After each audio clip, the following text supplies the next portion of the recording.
the furthest away from the front, which is why my grandparents always made me sit at the front.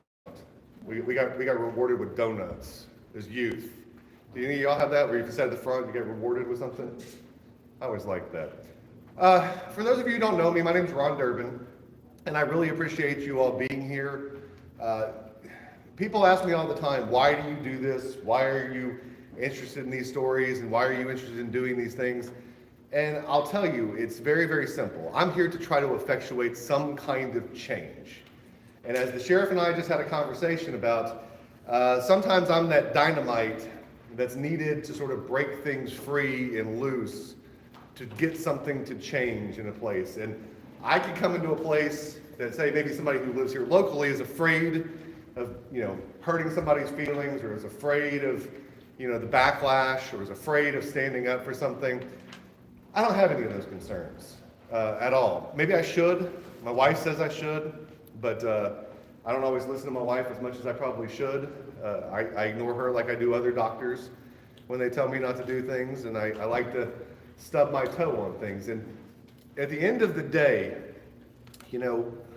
I publish this stuff, but the publication of things and the views that things get, at the end of the day, is a necessary tool to try to effectuate some daggum change.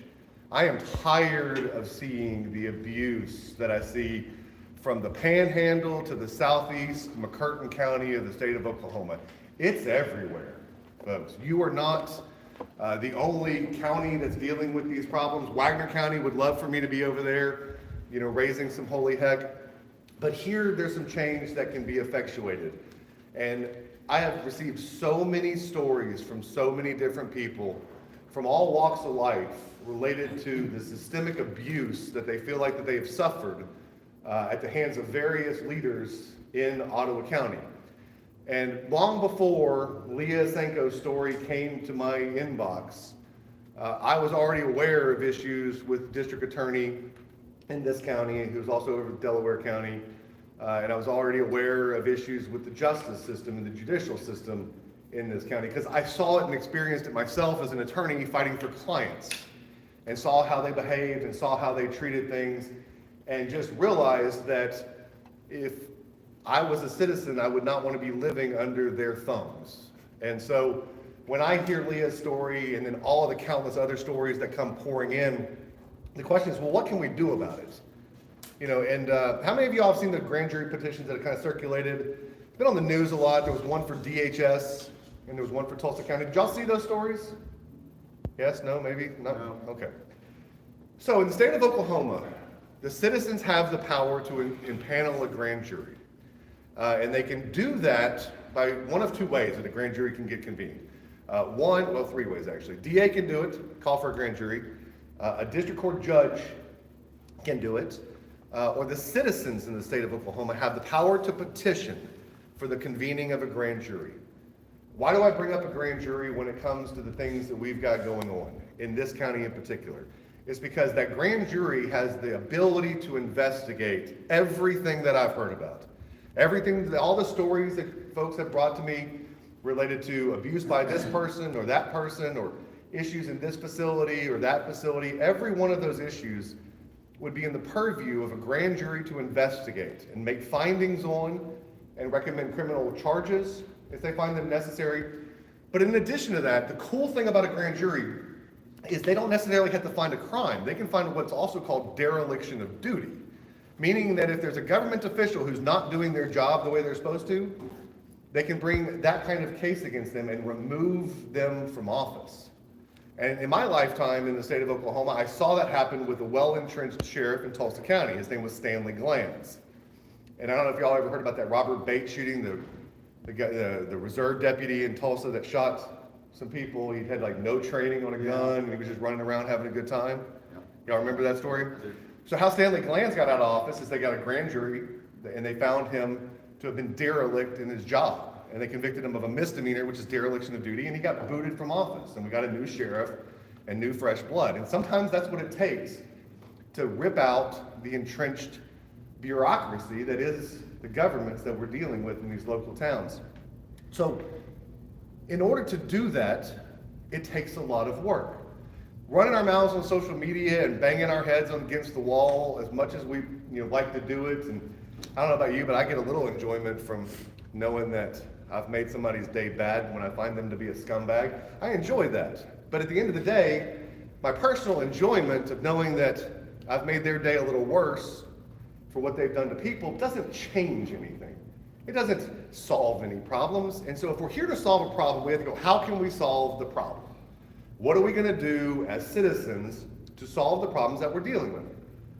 Well, that's why I wanted to meet with all you fine folks and talk to the people that are watching this. The way I see it is twofold. One, the first step, and if you look at your agenda, I kind of had this broken down in the different stages. You've got the pre-planning stage, which is developing the petition. And even if we never file for a grand jury petition, even if we never go to the courts and file a legal document that says convene this grand jury, if we put together a list of the grievances, it's kind of like Festivus. If anybody watched Seinfeld, the airing of the grievances, you remember that? Where they gathered around the pole in Seinfeld. We need to have Festivus, right? We need to have an airing of the grievances. And the conversation I just had with Sheriff Dean was exactly that. I told him specifically, Sheriff, what we have here is a failure to communicate. Because at the end of the day, you have all these citizens that are coming to me with all of these horrific stories, and they're coming to me with the stories because nobody else is freaking listening to them.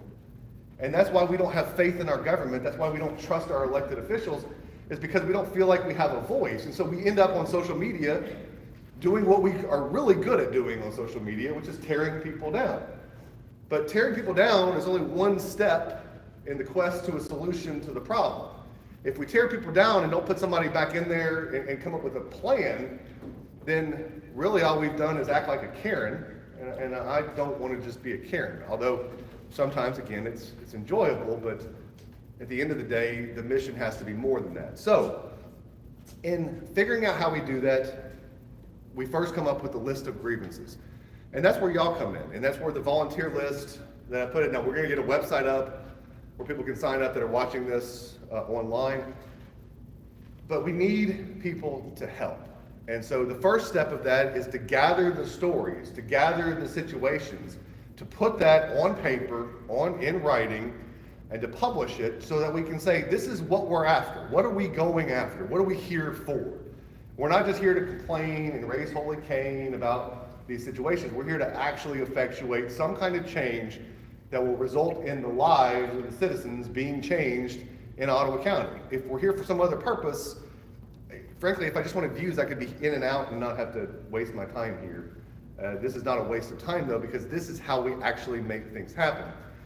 I brought up the other grand jury petitions because none of them succeeded. Okay, none of them. And they didn't succeed because of poor planning. And I hate to call them out for that, but at the end of the day, to get a grand jury convened, we talked about the different methods. Does anybody think that we're going to get the DA of Ottawa County to convene a grand jury? No. Okay, as long as we can all say that Doug Pewitt is not going to do that, let's knock that option off the list, right? Because he's not going to do that, because that's not Doug. Doug is an absolute scoundrel of a human being in all ways that I've ever known. Can't stand the guy. I've seen him in court. Y'all have a guy who couldn't litigate his way out of a paper bag for your district attorney. That's just the facts of the situation. So we're not going to get him. So let's just, that's my Karen moment for the day of complaining about Doug. The second way we can do that is through a judge. Now, fortunately, in Ottawa County, you have Judge Jennifer McCaffrey. Now, I don't necessarily think the best of her judicial rulings on things. I think she's maybe a little in that there. She's at least very nice and seems like she cares. It could be a facade, but my plan would be this. We're not going to Pewitt. What we would do is we would put together a list of the grievances and things that the community says need to be looked into, and we would go to Judge Jennifer McCaffrey, who with one signature could do this. It would just take her signing one piece of paper that says grand jury convened, and it's done. All this is getting looked into. The public can have confidence that there's somebody overseeing it. She can appoint somebody to run the grand jury, and they can look into all of these issues They can subpoena witnesses, they can compel testimony, they can record every bit of it, and they can follow a process that gives us some faith that they're doing something to look into these issues that are going on. So, in the whole grand scheme of the things that we're doing, going to Jennifer McCaffrey would be the easiest thing to do. If she would sign that piece of paper and say, I'm going to get that grand jury, and I'm going to investigate this stuff, we're done. No more volunteer work needed, right?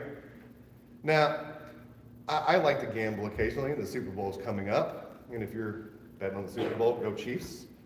That's who I would bet on for the Super Bowl. But if you ask me whether I would bet on a district judge of any county signing a grand jury petition to look into the district attorney's office and the sheriff's department and other entities in the county in which they live, my answer is no.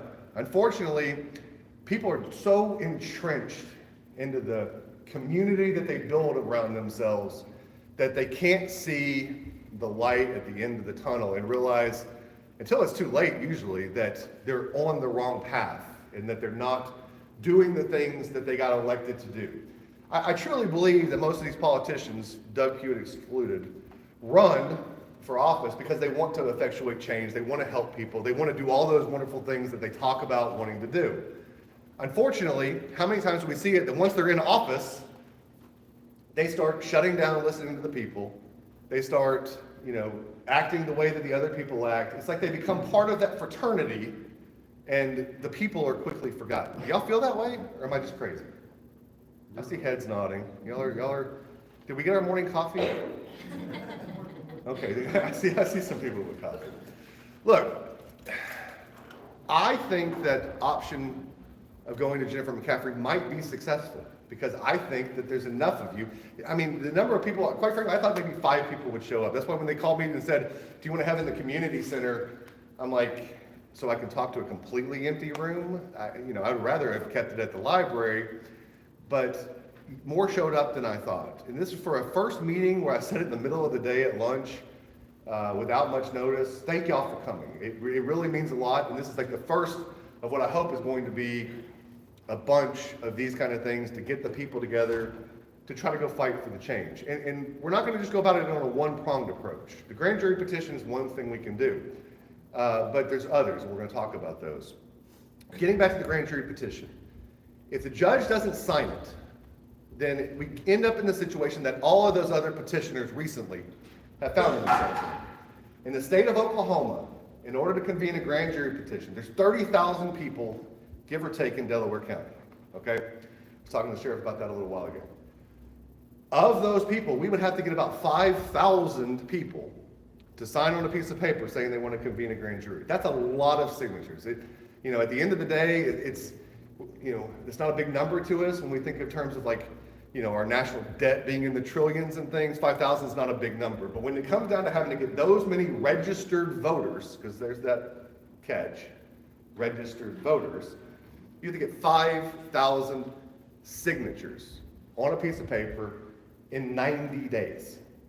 Okay? 90 days. That's a short time window, and it's a lot of signatures. And where the grand jury petitions failed in the state related to DHS and related to looking into abuses in Tulsa County, they failed on their signature collection. They didn't get enough signatures. Why? How did they fail? Well, at the end of the day, it's very, very simple. Poor planning, right? If we're going to do this, and that's why I want to put this in your mind right now, if we're going to do a grand jury petition, and I can't do this. I want to make that very clear. I will do everything that I can to assist, to help provide the information, to provide the resources, to put the word out there, to bang on doors. I'll do all of those things. But I'm not from here. And you all know that as an outsider, everybody's going to look at me with a little bit of trepidation and go, what's this outsider trying to do in my community, in my place? Well, here's what I'm trying to do. It's very, very simple. I'm trying to blow up, metaphorically. I'm not an arsonist or otherwise. I got to say that because the Oklahoma Bar Association is going to holler at me because I said I was going to figuratively burn a business to the ground, and I'm still in trouble for that. So I got to watch my words. But we got to blow up the existing system to get something else in place. I'm great for being dynamite, right? But at the end of the day, I'm not going to be here day in and day out to make sure that these things are in place and that things are happening that need to happen. That's y'all. It is. I can't do it. No matter how much pressure I put on people, I don't know the players like you know them. People contact me and they start throwing out names. This person did this and this person did this. Like I should know all of those folks. And I'm sure if I lived here, I would know their names very, very well. But I look at it as like this jigsaw puzzle. Like if you've ever seen like those crime bulletins where there's strings going everywhere, that's what my notes look like in trying to connect all the dots of all these folks. You're the ones that are going to be able to effectuate change and get something accomplished. And only through you can we do any of this. So as we look at the grand jury petition, and again, the sign-up sheets are over there, what we're going to need are a bunch of different things. And I go through on here, and I talk about those things. Let's go through the things that we need on the grand jury petition. As much as I love a good rumor will only take you so far. So as we're drafting this thing, we need people who are going to go out there and help us gather the facts, talk to the varying people. So if you're interested in doing that kind of thing, if you like research, if you like talking to people, then that's where we need your assistance. So when you sign up to be a volunteer, put that as something that you're interested in doing, because we have to gather the stories and get them in a concise form that's not just merely rumors, backed up by things, so we can say to the judge in the grand jury petition, this is the starting point, right? We're giving them the starting point. The grand jury can go wherever it wants to go once we give it a matter. If it sees something and looking at one story and it finds something else, they can go there. But we have to give them the roadmap for how to go about that. So I need volunteers because my inbox, there's 400 and something unread Facebook messages that I've got to deal with. The number of emails, I've not counted the number of unread emails in my inbox, but I can tell you that every daggum one of them in the last 5 days have come in. And all of them are about Ottawa, or, about this county. And well, I take that back. A few of them are about Delaware County. They like to, since they're connected. So there's a lot of work that needs to be done in that. So if that's something that you're willing to do, that's something that we're going to need people to sign up for to help us figure that out. All right. And doing research and also in drafting all of this stuff to put it into a petition to go file with the court, who then is going to give us 90 days to collect signatures. And this is the hardest part, is the signature part. So how do we go about doing that? Well, look, I don't know how many businesses there are in Ottawa County, but there's a lot. And so I need people who are willing to be in charge of that and go, will you host this petition? Will you put this in your place of business? And when people come there, you let them know that, hey, if you'd like to sign up to help us look into this, go ahead. I got to tell you guys, if you don't already realize this, you have a $33 million judgment hanging over your head. So y'all realize that? Most of y'all are not shaking your heads. Yeah, that we have to pay and we have no part. Well, that's exactly right. And I was talking to Sheriff Dean about it. He wasn't there when this happened either. This is an old case, but there is a $33 million judgment that is hanging over the heads of everybody in Ottawa County, all of you. And right now, Wagner County is facing the same thing. If you've not seen it, Wagner County just settled a case for $12 million. Y'all are almost triple that. What's Wagner County having to do? Well, they've got a vote coming up in a couple of weeks to decide how do the citizens want to pay for it. It's not optional. There's not part of the vote that goes, no, I'm not paying for that. You don't get that option. So in other words, the government has already written the check. They just now need the rear ends to pay for it so that it can be cashed. And you have that $33 million judgment sitting in the 10th Circuit, staring y'all in the face, and I can assure you that there is no plan for how to pay for it. So what's going to happen after the 10th Circuit makes this decision, and whether it reduces it some, doesn't reduce it, whatever, the county commissioners are going to come to you, and they're going to say, all right, folks, how do you want to pay for this? And it's going to be property taxes or sales taxes. Those are your only two options. It's the only way the county can raise money. So you're already facing that situation. So it's a black hole staring you all in the face. It's coming. You're going to hit it. It's going to be here. The question is, what's behind it? What comes behind the $33 million judgment? Well, from my inbox, Leah Senko's probably coming behind it. And the other girls that have been systemically abused in that jail are coming behind it. Some of the people who got MRSA because of the conditions in that facility are coming behind it. Now, have things been done to fix some of those situations? I had a 2-hour conversation with Sheriff Dean. I gotta say, he's made some progress. They've gotten some money. They're doing some things, but it's still this bad problem because Leah Senko just happened, right? So we have a problem, and that stuff is going to ultimately end up somewhere, and it's going to be you all facing the situation of how do we pay for it? Well, me personally, there's this idea of if you do the same thing over and over again and you expect a different result, that's the definition of insanity. And what the government here is doing, and what the county commissioners are doing, is they're playing with insanity. Because they are asking you to continue to do the same thing and expect a different result. That's just stupidity at this point. So the question is, how do we fix it, right? How do we get these things fixed? And I talked to the sheriff, and his answer to fixing a lot of things is money, and he's not wrong. At the end of the day, they're paying their jailers $14 an hour. Anybody want to go work in the jail for $14 an hour? Yeah, we got any volunteers? They need some You people. make that at Stables doing dishes. Absolutely. You can make that holding a road sign that says stop in a construction zone. You probably be making $20-something an hour doing that job. Right. So I don't know anybody in their right mind that wants to go deal with inmates who are not happy to be there, are a lot of times addicted to drugs, have mental health issues, and nobody wants to go work there. So what's going to happen? You're going to get $14 an hour an employee who doesn't last. They stay there for a couple weeks, go, to heck with this job, and they're out the door.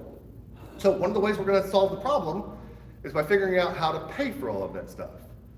Well, what a lot of counties have done, and it was brought up 4 years ago, is they took out the jail and they put it into a jail trust.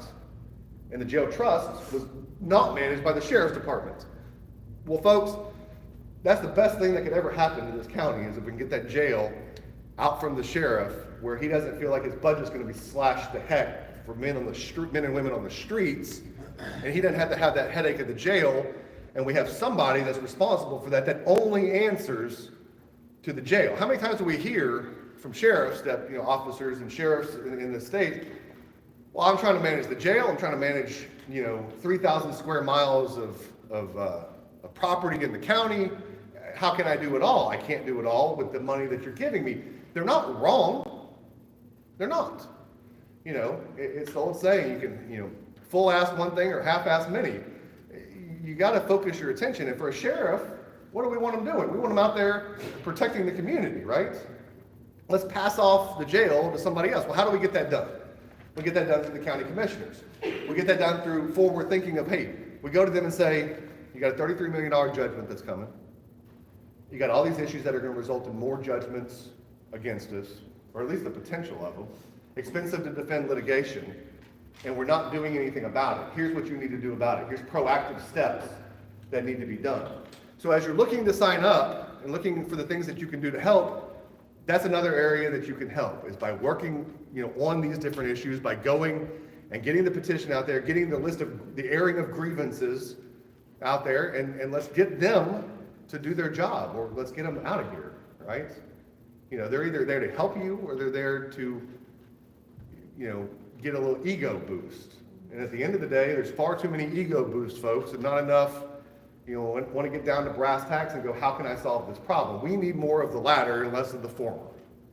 And you're the only ones that can effectuate that because you're the ones that go to the ballot box and vote. So again, that's another area. But as we look at doing the petition, we've got to look at having people that volunteer to go out to the businesses and are a business liaison. Second place that we need help is signature collecting, right? Let's start at the top.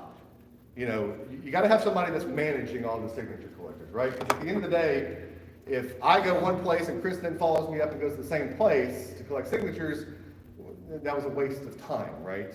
We need a plan, and you need some people that are willing to help run the signature collecting process. So as you're looking to sign up to help, that is an area, if you are organized, go-getting kind of person, so in other words, not Ron, then as far as organized, I'm not organized. Even though I did do, an agenda and stuff, which is unusual for me. We need help in that regard, so we need somebody there. Secondarily, you gotta have people that are gonna go out and actually collect the signatures, and I put it on here. And I put 6,500 signatures because it's 5,000 signatures, but those signatures are then verified by the voter rolls. And if the address is a little off, if the name's not spelled correctly, if something's wrong there, they throw out signatures. So when you do a petition for signature collecting, you always want to collect a substantial percentage more than that to ensure that if some of those signatures get thrown out, you end up with the number that you need to get at. So if we walked in there with 5,000 signatures and said, here's your 5,000 signatures, we lost. Some of those signatures are going to get thrown out, no matter how much work we do to verify them and count them correctly. I've never seen a petition not get a substantial amount of signatures thrown out on the state level. The same is going to apply for here. So that's 6,500 signatures. At 6,500 signatures, we got a lot of people that are going to have to go out there and collect signatures. And I talk about it at the bottom. 6,500 divided by 20 people. If we had 20 people going out to collect signatures, each one of them would have to get 325 signatures. That's a lot. I don't know any person that I would say with confidence could do that, because people are skeptical. They're scared to put their name on the dotted line. They're scared that there's going to be retribution, right? So many people have messaged saying, hey, you're going to do this online because I'm concerned if I show up at the meeting that there's going to be, somebody taking names and coming after me for doing so. So people are afraid to put their names on the signature line because of retribution. We're going to have that same problem if we go for a grand jury petition.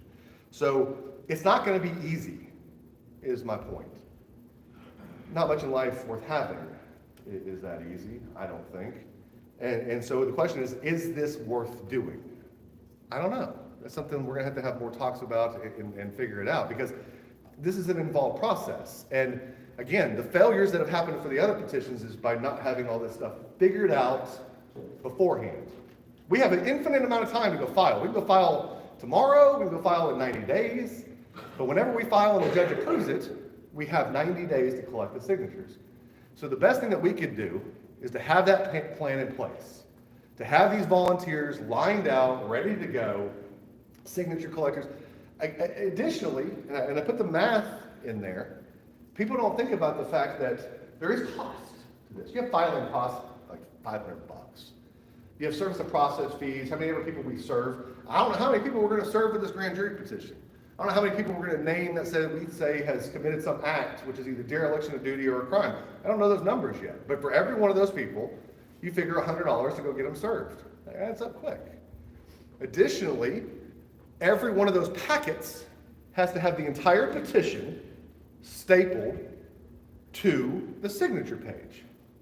So you can't take the signature page off and then put another packet on there. Each packet, signatures on the front, and the court's going to tell us how many signatures we can have on the front page, and the petition behind it. So if the petition's 50 pages, and they get 30 signatures, how many, I did the math, what did it come out to? Just to print, at 25 cents a page, $2,708. Just to print 5,000 signature pages, essentially, to be able to go out and collect those signatures. Again, there's money that's going to have to be spent. So the question is there going to be a worthwhile group of people who are going to come together and throw a little into the kitty to try to get this done? The amount of money at the end of the day is not that much. I don't think we're going to have any problems there. But it kind of goes back to we got to plan this stuff out before we take the next step, so that way it's in place when we're ready to go. So that way when the signature collection date starts, you hit the ground running, and we're turning in signatures in 60 days as opposed to, hoping to God in the last couple of days that we can come up with, 5,000 signatures or something. And I can tell you that the Tulsa grand jury petition fell a couple thousand signatures short. That's Tulsa. There's a hell of a lot more people there than there are here, and they fell a couple of thousand signatures short. Why? Because they didn't have signature collectors out of big events. They didn't have them out of the businesses until well into the 90-day period. And they didn't get the media attention well into the 90-day period as to where they were at, where people could sign. All things that we can solve, right, as we do this stuff. So that's what we can do to effectuate some change. The question is going to be whether or not that's something the community wants. And I can't answer that. That's what these meetings hopefully will figure out, and we go from there. Now, I had a meeting with Sheriff Dean, and we talked about none of the current cases because that was off limits, but we talked about all the issues that are going on in the jail. And he's provided me a long list of things that they've done, and he provided me a long list of things that they still need to do. What I can tell you is that he reached out to me, which doesn't happen as often as I would like it to. And his words were that everybody was telling him not to meet with me because I'm scary and like the big bad wolf. And I like that reputation. I work hard to make sure that they understand that at the end of the day, you know, I can be that way. But as he'll tell you now, I'm not the big bad wolf, and at the end of the day, I want to effectuate change in the most effective way possible. And sometimes it takes me raising holy heck to then break them loose so that way they can move forward. He has committed, and this is a big step to me, to have a public forum. So he's willing to come to a public forum, answer questions, and speak to the issues. Is that something that y'all would come to and want to see? Yes. Okay, I got a definitive yes over here, yeah? Okay, so let me ask you this. So I got Dean. Sheriff Dean is committed. And I told him I was going to tell you all that, and I was going to tell the world, and I'm telling them right now, Sheriff Dean is committed. Look at everything he says. Well, You can't. you know, actions speak louder than words, right? And what I would say is, he's been in there 4 years, and he just got reelected, right? Well, that jail, I mean, I told him, like, you just look at the booking photo and realize that what kind of condition it's in. I was like, the booking photos for everybody on VineNet look like they're in a third world country, booking into the Ottawa County Jail. Have y'all seen those pictures? Like, look at them. It looks like it has to be like Tijuana, Mexico or something when I see it. Okay, so it looks bad, the jail's bad, but things like the water issues in the female cells, that's an issue. They've replaced the pipes. The showers, they've replaced those, but a couple of them have been torn up by inmates since then. They've put things and nettings and things over the area where contraband's getting in. They've gotten a body scanner to scan people to help deal with the contraband issue. But he'll tell you that at that jail, drugs and cell phones are still a major, major problem. How do we fix it? Well, public forum's a great first step for him coming up here, answering questions, dealing with the public. And, you know, I know a lot of people are really ready to rip some heads off. So, like, I told him I'd moderate because, you know, I'll play the whatever role it is I can play to help, you know, keep him safe. So I agreed to moderate, but we're going to get Sheriff Dean to do that. My question to you is this: who else do we need to be turning to ask them to be accountable? Who are we missing? Who do we turn to in this county to get help? Who? Well, to get help, I don't know, but other people to hold accountable, Well, hospitals. The What hospitals? about the emergency room doctors that's clearing people for incarceration that shouldn't be cleared? Like Well, you, for unfortunately, with the example. hospitals, those are not a governmental entity, so we as citizens can only do one thing. We can vote with our pocketbook, so to speak, but at the end of the day, they kind of have a corner on the market. If you get seriously injured, where are you going to go? We have a huge problem with rural hospitals across the state of Oklahoma. The one here is certainly no different in that. How do we get them to act differently? Shame, sir. That's how we do it. I'm going to have one's license for what he did. Well, and that's how you do it, and litigation as well. You know, we get the people together that have had issues and that they've been a part of that, and in America, I hate to say it, but money talks, and sometimes that's the only damn language that they understand. And I say that because I was filming in a government building in Pearl, Mississippi not too long ago, and I got arrested for filming in a government building because the chief of police got upset with me asking him questions in the hallway. And I get arrested, and long story short, I end up in the hospital, unarrested, as they let an officer follow me around the hospital while I'm unarrested. They violate the ever-living heck out of my rights. Well, how am I holding them accountable? Well, I sued them for I sued Pearl Police Department for arresting me in violation of my constitutional rights, but I damn sure sued St. Dominic's Hospital as well and said, you did something wrong and I'm going to hold you accountable. So that's an avenue that we can do there, but shame is probably the best way of doing it. And what we need are the stories and the people to reach out and say, this is what's happened to me with this facility, because that's the only way I can bring the stories to light.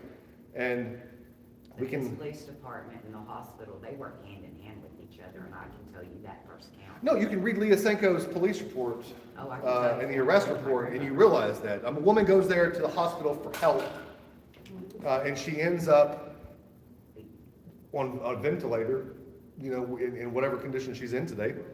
If anybody knows what condition she's in today, let me know, because I've had a hard time getting an update on her.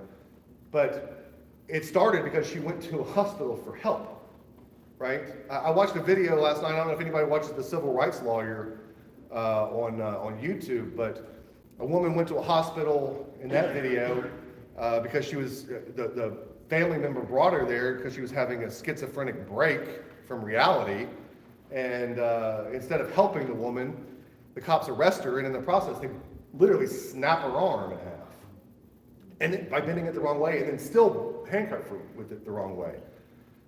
That's a systemic problem that we have with poorly trained law enforcement that have egos, and quite frankly, at the end of the day, a lot of that comes back to the pay problem, right? If you're paying nothing, then who are you going to get that's going to go want to do that job? Ego-driven maniacs, head knockers, uneducated, got a little bit of feeling of power. Look, folks, you're in Delaware and Ottawa County. Y'all are not. It's not an exclusive problem to you all. I promise you. I'm all over this state dealing with cops that are doing the bad things, and it's a problem everywhere. We currently in this state have no accountability for officers for what we call gypsy cops, which are cops who go from department to department to department, running from an allegation of abuse and wrongdoing, and they just resign and go to another department, resign and go to another department, resign and go to another department. In fact, we found one that had 17 different departments in 10 years. 17. Joey, what's his last name? Oliver. Joey Oliver of Pecoshi, Oklahoma. But I got him to fire him finally. Took me a little bit. Did the same thing I did here. And eventually he resigned. So what's he going to be able to do when I forget about him and he goes find some department that I don't know about? He can get hired again. What can Carl Stout, who got fired in Oilton, going to do? Well, he got fired for cause, so he's going to have a little bit of a bigger problem. But most of these officers get let go, and we don't have any accountability. So we can fix that legislatively. So as we think about all these things that we can do, we need to go after the legislature to change some rules. But if anybody hasn't figured this out yet, in order to get elected in Oklahoma, if you're a politician, the first place you go courting votes is the thin blue line, right? Look at what Gentner Drummond just did before he announced his run for governor. He took that Oklahoma City police officer who threw that man to the ground and broke his neck and had been charged with assault and battery by the DA in Oklahoma County. He took that case and dismissed it a couple of days before he announced running for governor. What do we think he was doing with that? He was buying back the blue vote. That's what he was doing. And I can tell you that in every conversation I have with legislators, I'm working with some legislators on that storm chasing bill. I don't know if you've seen the news about that. There's a bill about storm chasers. Anyway, the number one concern for the legislators, what does DPS think about it? Department of Public Safety. What do the cops think about it? Because at the end of the day, you piss off the cops and you don't get elected, right? We got to change that. We have to change that. And we do it through holding them accountable. Nobody's held accountable anymore for what they're doing. And I'm assured by Sheriff Dean that he wants to hold people accountable. But at the end of the day, we're not going to get accountability unless we get people looking at things that can do that stuff. So, all right, we need to look into the hospitals. We need to look into the sheriff's department. Again, the district attorney's office is a lost cause. What else do we have? The schools. People working in the jail. To the people cooking the food, to the people, all that's involved in the jail, every single one of them. Okay, so I don't know how long, I was told recently, a few minutes ago, that the jail now has Key Health as running their health facility. And I've heard good things about Key Health from other facilities. How long? Not long, like a couple months. And Key Health, and this is, if if you ever hear somebody talking about the cabal and you think they're crazy, and sometimes I do, they talk about the conspiracies, just remember that Key Health, and I actually like this guy, Key Health is owned by former floor leader John Eccles of the Oklahoma House, who worked there for 12 years and got all these jail contracts and built this company while he was doing that into this multi-million-dollar thing. Not faulting him for building a big company, but one does scratch their head and go, you know, did something interesting happen here? I don't know if Key Health is good or not. I have no idea. I hear it's providing better services than the old systems that have been in place, where you've got the jail hiring the people and managing the people. We know that doesn't work. Look at Tulsa County Jail. We know that doesn't work. So these healthcare facilities, the way we deal with mental health and drug addiction, let's just be honest. At the end of the day, the healthcare workers that are in the jail, we need them sure to solve toothaches and back pain and some other big health issues. But at the end of the day, the biggest problems that are caused in the jail and the biggest people who suffer in a jail are those who are suffering from mental health illnesses and are suffering from drug addiction, right? And we don't do a damn thing about a damn thing when it comes to any of those folks. And there's a current piece of legislation proposing to put the Department of Mental Health in the state of Oklahoma under the Department of Corrections. Does anybody think that that's a good idea? No. Right. Right. Like, what in the world are we thinking? The Department of Corrections can't run a prison very well, and now we want them to run mental health and treatment and wellness for the entire state. But these legislators who, I'm going to ask, Republicans are pretty good. Okay. Independent. Okay. Close enough. All right. But as a Republican, one of the ideals is smaller government. What happened to that? I don't know what happened to that. We have all these Republican legislators that their favorite thing in the world to do is to file more damn legislation, to pass more laws to oppress the people. And that's one of them that's on the books right now. So we need mental health help and treatment. How do we go about doing that? Well, as we do all of this stuff, we need to get the group together we'll add this to the list. We need lobbyists, not paid lobbyists. I personally believe citizen lobbyists can be far more effective than any paid lobbyist ever could dream of being. And I speak from experience on that. I have blown up more pieces of legislation by being an asshole, excuse my language, than I think anybody in the last 6 years. I've been really good at effectuating some change in legislation by, not letting them get away with it and getting people to show up to things. But at the end of the day, getting people to show up is not easy, right? I mean, y'all have shown up, but how many people are in this county? We said there's 30,000 people in this county. How many people know of this issue? Yeah, we're middle of the week, 12 o'clock. It's not the best timing in the world, but as we build these things, we're going to see that we're effectuating something if in the next time there's more people in the room, and the next time there's more people in the room, and the next time there's more people in the room, because that's how you build a movement. And I don't want to just build a movement. A movement goes so far and stops. I want to build a revolution where we finally take this daggum country back by taking back our local government. We've lost it. And here's what it is. We're distracted, right? The national media does a damn good job of distracting us with all these tales of Trump in the White House and all these things. And we're pissed off about this or DEI this or whatever. At the end of the day, it's your local people stealing from you and doing a piss poor job that's most impacting your lives. You're driving on the roads here. You're not driving on the roads in California. What do you care about California's roads? What do you care about, California's healthcare? We don't. We shouldn't. We should be focused first here, right? And we've lost that, and nobody shows up to city council meetings. Nobody shows up to county commissioner meetings, and they get to run roughshod over all of you because there's zero accountability. So lobbyists, citizen lobbyists are something that we need. So we'll create a volunteer sign-up sheet for that, and we'll start pushing for that. But be thinking about what is it that we want to go ask for. Because I see all these protesters, and people have been getting arrested for the immigration stuff, and there's people protesting and closing down streets and stuff. And I ask myself, what are you changing by doing that? What change are you actually effectuating by doing a protest? A protest is only as good as what the next step is behind the protest. A protest gets the attention of people, but at the end of the day, you got to do something following that to change something. So we got to do something to change it. Grand jury petition, are we going to do that? I don't know. That's, well, you'll have to decide. But What are the other things we can do? So lobbying for that. What are the other issues in this county that need to be looked at? I don't know. We have padded rooms in one of the elementary schools. Padded rooms in an elementary school. What do you To put mean? the children in. And if you, What school is this? Wilson, I think. Like Wilson Elementary? I've heard that. This is Miami Public Schools? Yes, And they're putting kids in padded rooms. yep. And then also, if you don't show up for a parent-teacher conference, they call DHS on you. Well, the DHS is a whole other, Just- I am not opening that ball of wax right now, because I would do nothing but that if DHS is the most flawed system that exists in the world. And we're taking far too many kids away from parents. And putting them with horrible people. And putting them where they're molested, abused. I understand.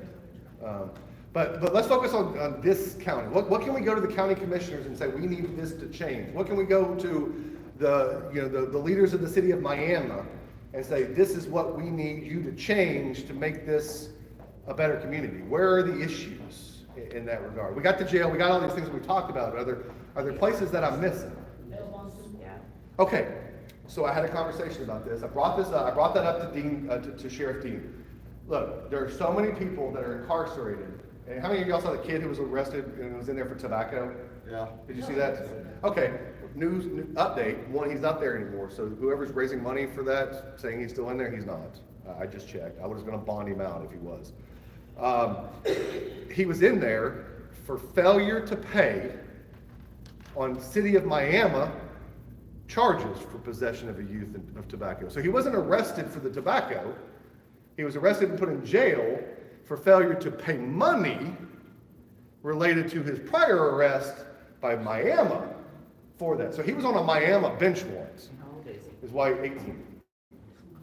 Right. So he was on a bench warrant, hold him in jail, 18, for smoking a cigarette. My God, I started smoking at 14. I stopped after the first heart attack, thank God for that. But I'd have been in jail a lot as a kid smoking cigarettes. Should we have somebody in jail ever for a bench warrant for failure to pay? No. Hey, kid, show up for court this date. We got to do something to solve that. So when it comes to bail, let's put that with the state block of things that we need to change. Here's why. We need bail reform. We need bail reform because minor misdemeanor offenses, we should adopt what New York does. Sign your name and walk out the daggum door.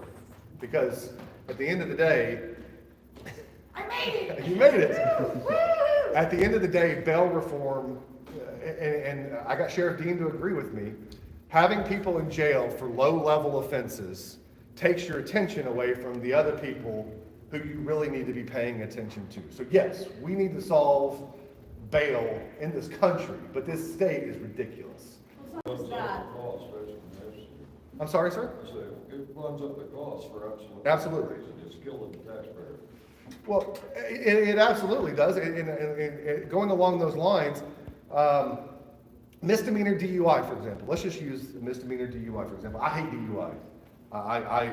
DUI, I had a case where I had to look at a 8-month-old baby dead on a gurney in the pictures in a case. Briar Watkins was the kid's name. 8-month-old, killed by Keaton Hanna out Route 66 in Verdigris, driving the wrong way. It was about 7 years ago. Killed him and his dad, Eric Watkins, who was 18.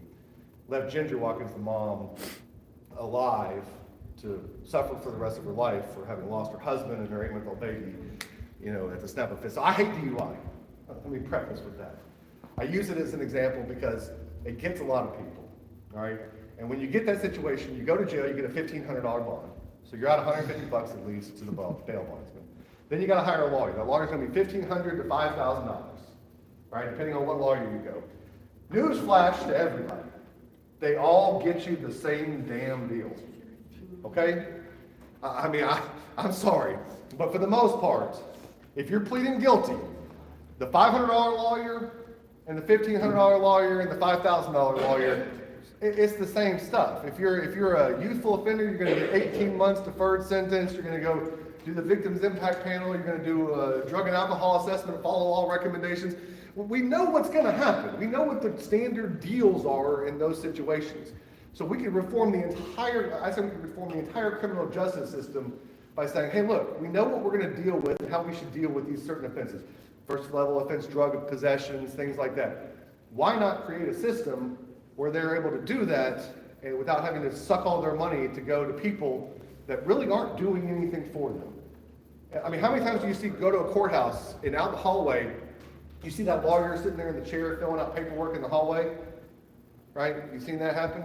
If your lawyer's filling out paperwork in the hallway, let me give you a little news flash. It means they didn't do shit before coming there that day, and they're just dealing with it then because it's the easiest way to get your money.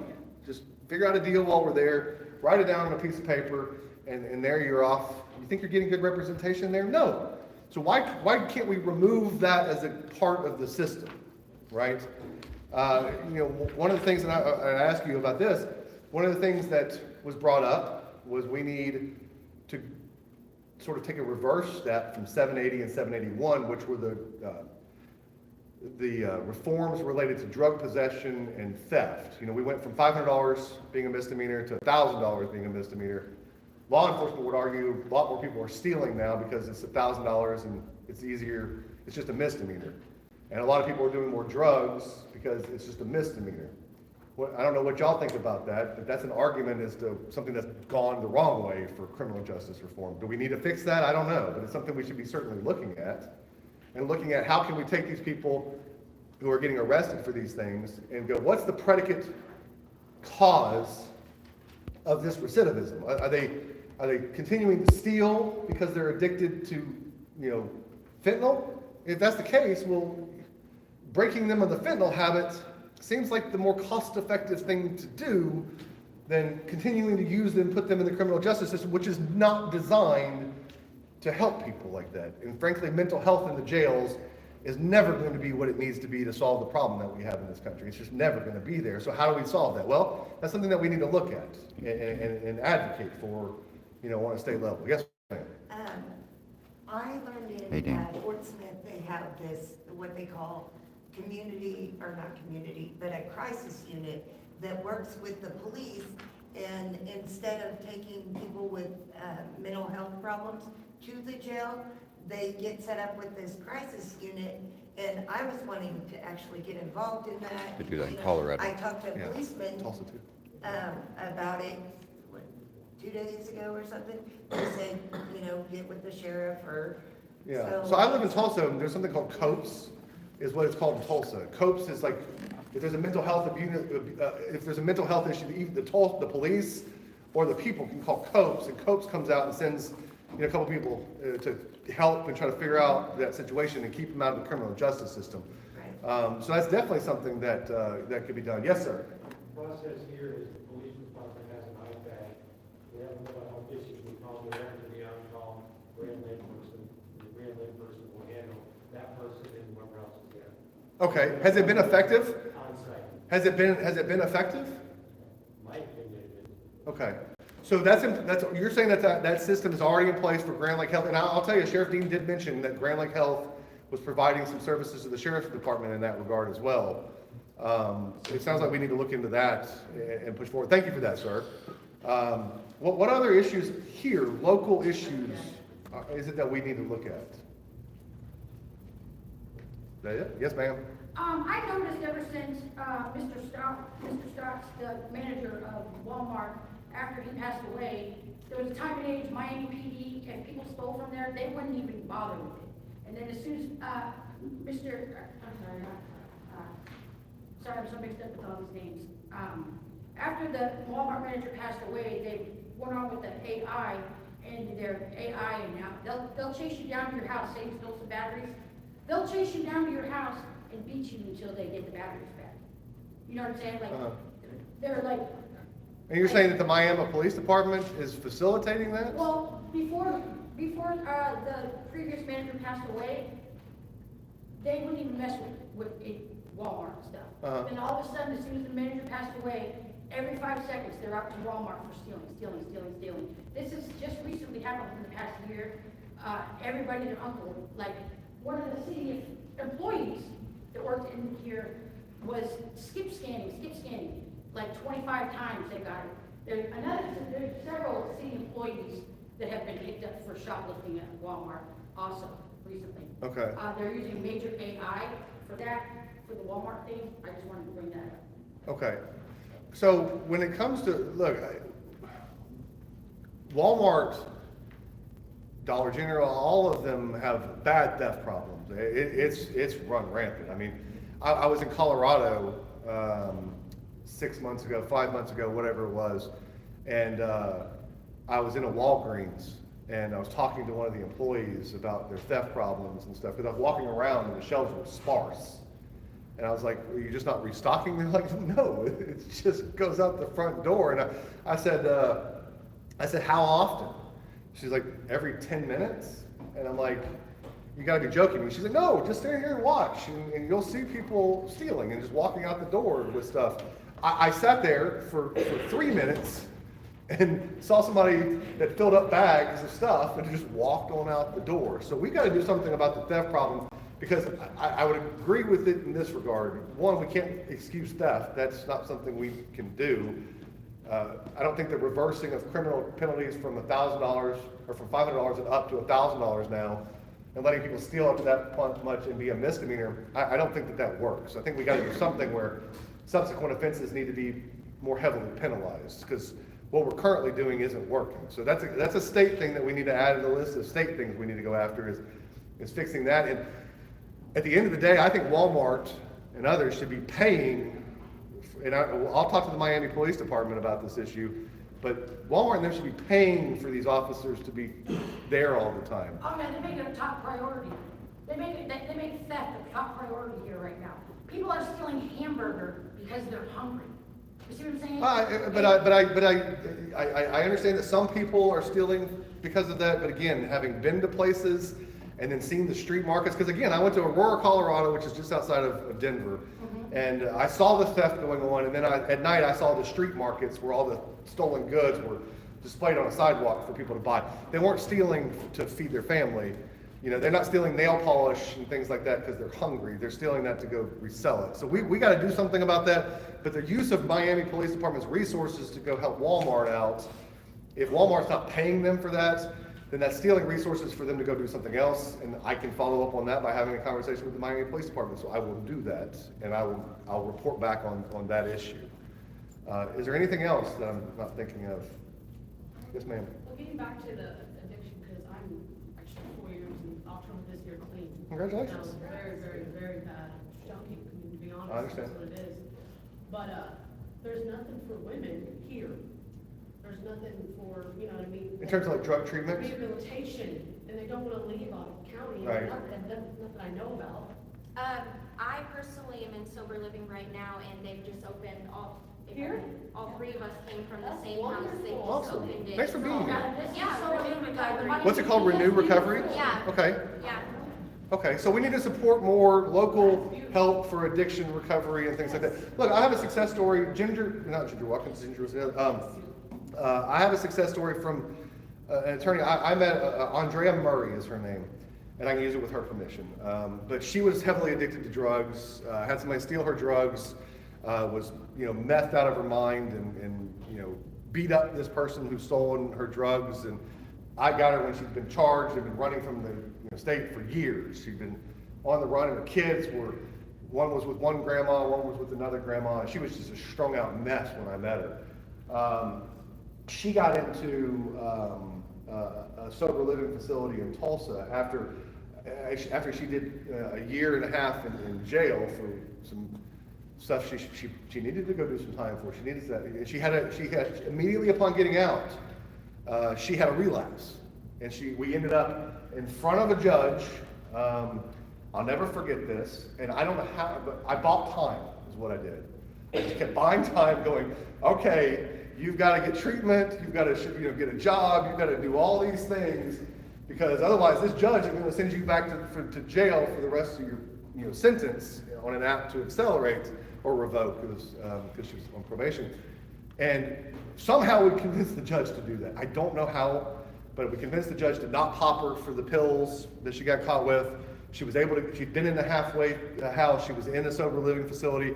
Well, I can tell you that I just, a couple of weeks ago, got a message from her. And after she got sober, she comes to me and says, I want my kids back, will you help me? I told her, no, not right now. You just got sober, you're not ready for that. You need some time between you and that.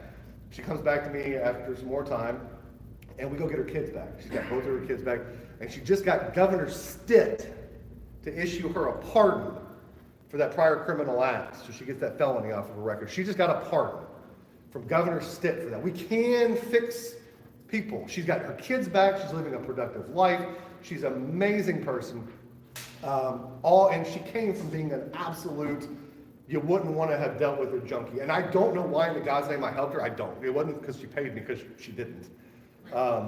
Maybe for the first criminal case a little bit, but after that, I'm a bleeding heart. Don't tell people that. But she seemed like she was on the right path, and like she was somebody I wanted to help. So we can do that. We need more mental health treatment. We need more sober living facilities. I can tell you that I had a long conversation with the sheriff about it. He agrees.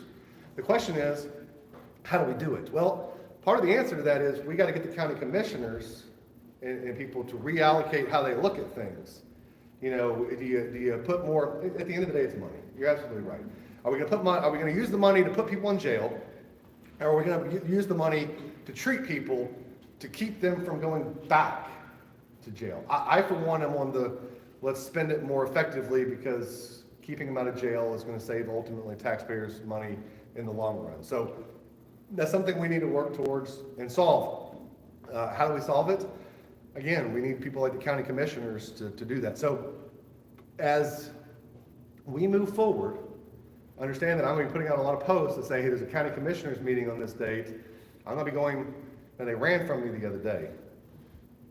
They always do. That's all they do. But y'all can vote them out of office. I promise you, I will hold their feet to the fire for running. I will do everything I can to publicly blast them from here to oblivion. I'm not sure how fair the elections are in this. Well, I don't know, but you have like Sheriff Elliott, who gets reelected in Wagner County despite having all these jail deaths. So, you know, sometimes I think the electorate is a little schizophrenic itself. And you know, sometimes y'all do things and I'm like, how in the God's name is this person getting reelected? Right. You know, Nathan Dahm would have been a guy that was in the legislature that kept getting reelected, and I don't know how that right-wing nut job, and I'm a Republican, kept getting reelected, but that man's freaking dangerous, and yet they kept reelecting him every year. The electorate's a little schizophrenic. We got to fix that. But education and knowledge helps in that, and if y'all start showing up and utilizing social media, we have these beautiful little things that can expose it all. We just need to use it more. I know, I see y'all with them. She's got one over here too. Now, I'd be offended, you know, why are you filming? I didn't give you permission to film me. I get told that all the time now. I get told that all the time. Sir, you need to put that camera away. No cameras allowed. No, so let me ask this. Let's go back for a second on this grand jury thing. What are we doing? Should we push forward with that and coming up with a plan of what we need to look at? Yes. Yeah. Okay. I So, think we also need more women's meetings okay. in this town. Well, I can't run those because I don't know the first thing about being a woman. You know, I can pretend, but I'm not that good. I'm not that good at Because acting. I know if that was one of my girls, if that just happened to, there'd be no stopping me. They'd have to put me under that jail to stop me. For Leah, So. for yeah. what happened to Leah, So I yeah. think if we had Well, women's group on together to fight for. With regards to Leah, let's remember we still don't know we don't know what happened there. Leah was the last straw. I agree. That was the last straw. I agree. Leah was the dam broke at Leah. I agree with him. Let me say There's something. a This lot is going one on in the reason. past few years that they've never had. Right. We also have where your jailers are signing off and saying they do walkthroughs when they don't even do it. Right. You have people that are dead for 4 hours, like Michael Victor. Yes. That they didn't even, and then they call and say that they called it at 10 o'clock when he was already dead. He was dead. When did that- When they did dinner, and at 5 or 6, whenever they do dinner, but they didn't call him in until 10, and he lay dead in his cell for 4 hours, but they want to cover that up and say they did a walkthrough. Well, let's say you did do a walkthrough. Even if he would have escaped, he would have been gone for 4 hours on the streets. Right. He didn't do a walkthrough, he lay dead in a cell for 4 hours. How But you want to recent- cover it up and say nothing about it. How recently was that? Jailers are dead themselves, and they work Thank for you. people in the street. Well, folks, let's go back to this. If David Dean. $14 an hour. $14 an hour. If we're paying our jailers and our cops $14 an hour, they're going to do that. I mean, I hate to say it, that's the quality of food we're It getting. goes back to morals. I mean, I work in the Department of Corrections and I make $19.60, okay? But I'm gonna do a walkthrough because that's mine. What if he would have been, let's say, some dangerous person on the streets? He's gone for 4 hours on the streets and has already admitted how many commit? Right. How many felonies he could have admitted and hurt how many people? Because they wanna lie and say they did a walkthrough when they I will never follow, did. what was his name again? Michael Victor. Michael He died Victor. November the 13th in 21. Okay. Let me say this. I can tell you this, that, you know, the problems at that jail have been here for a long time. Decades. My it- family's been going on like this since the 90s, that's why I came back here.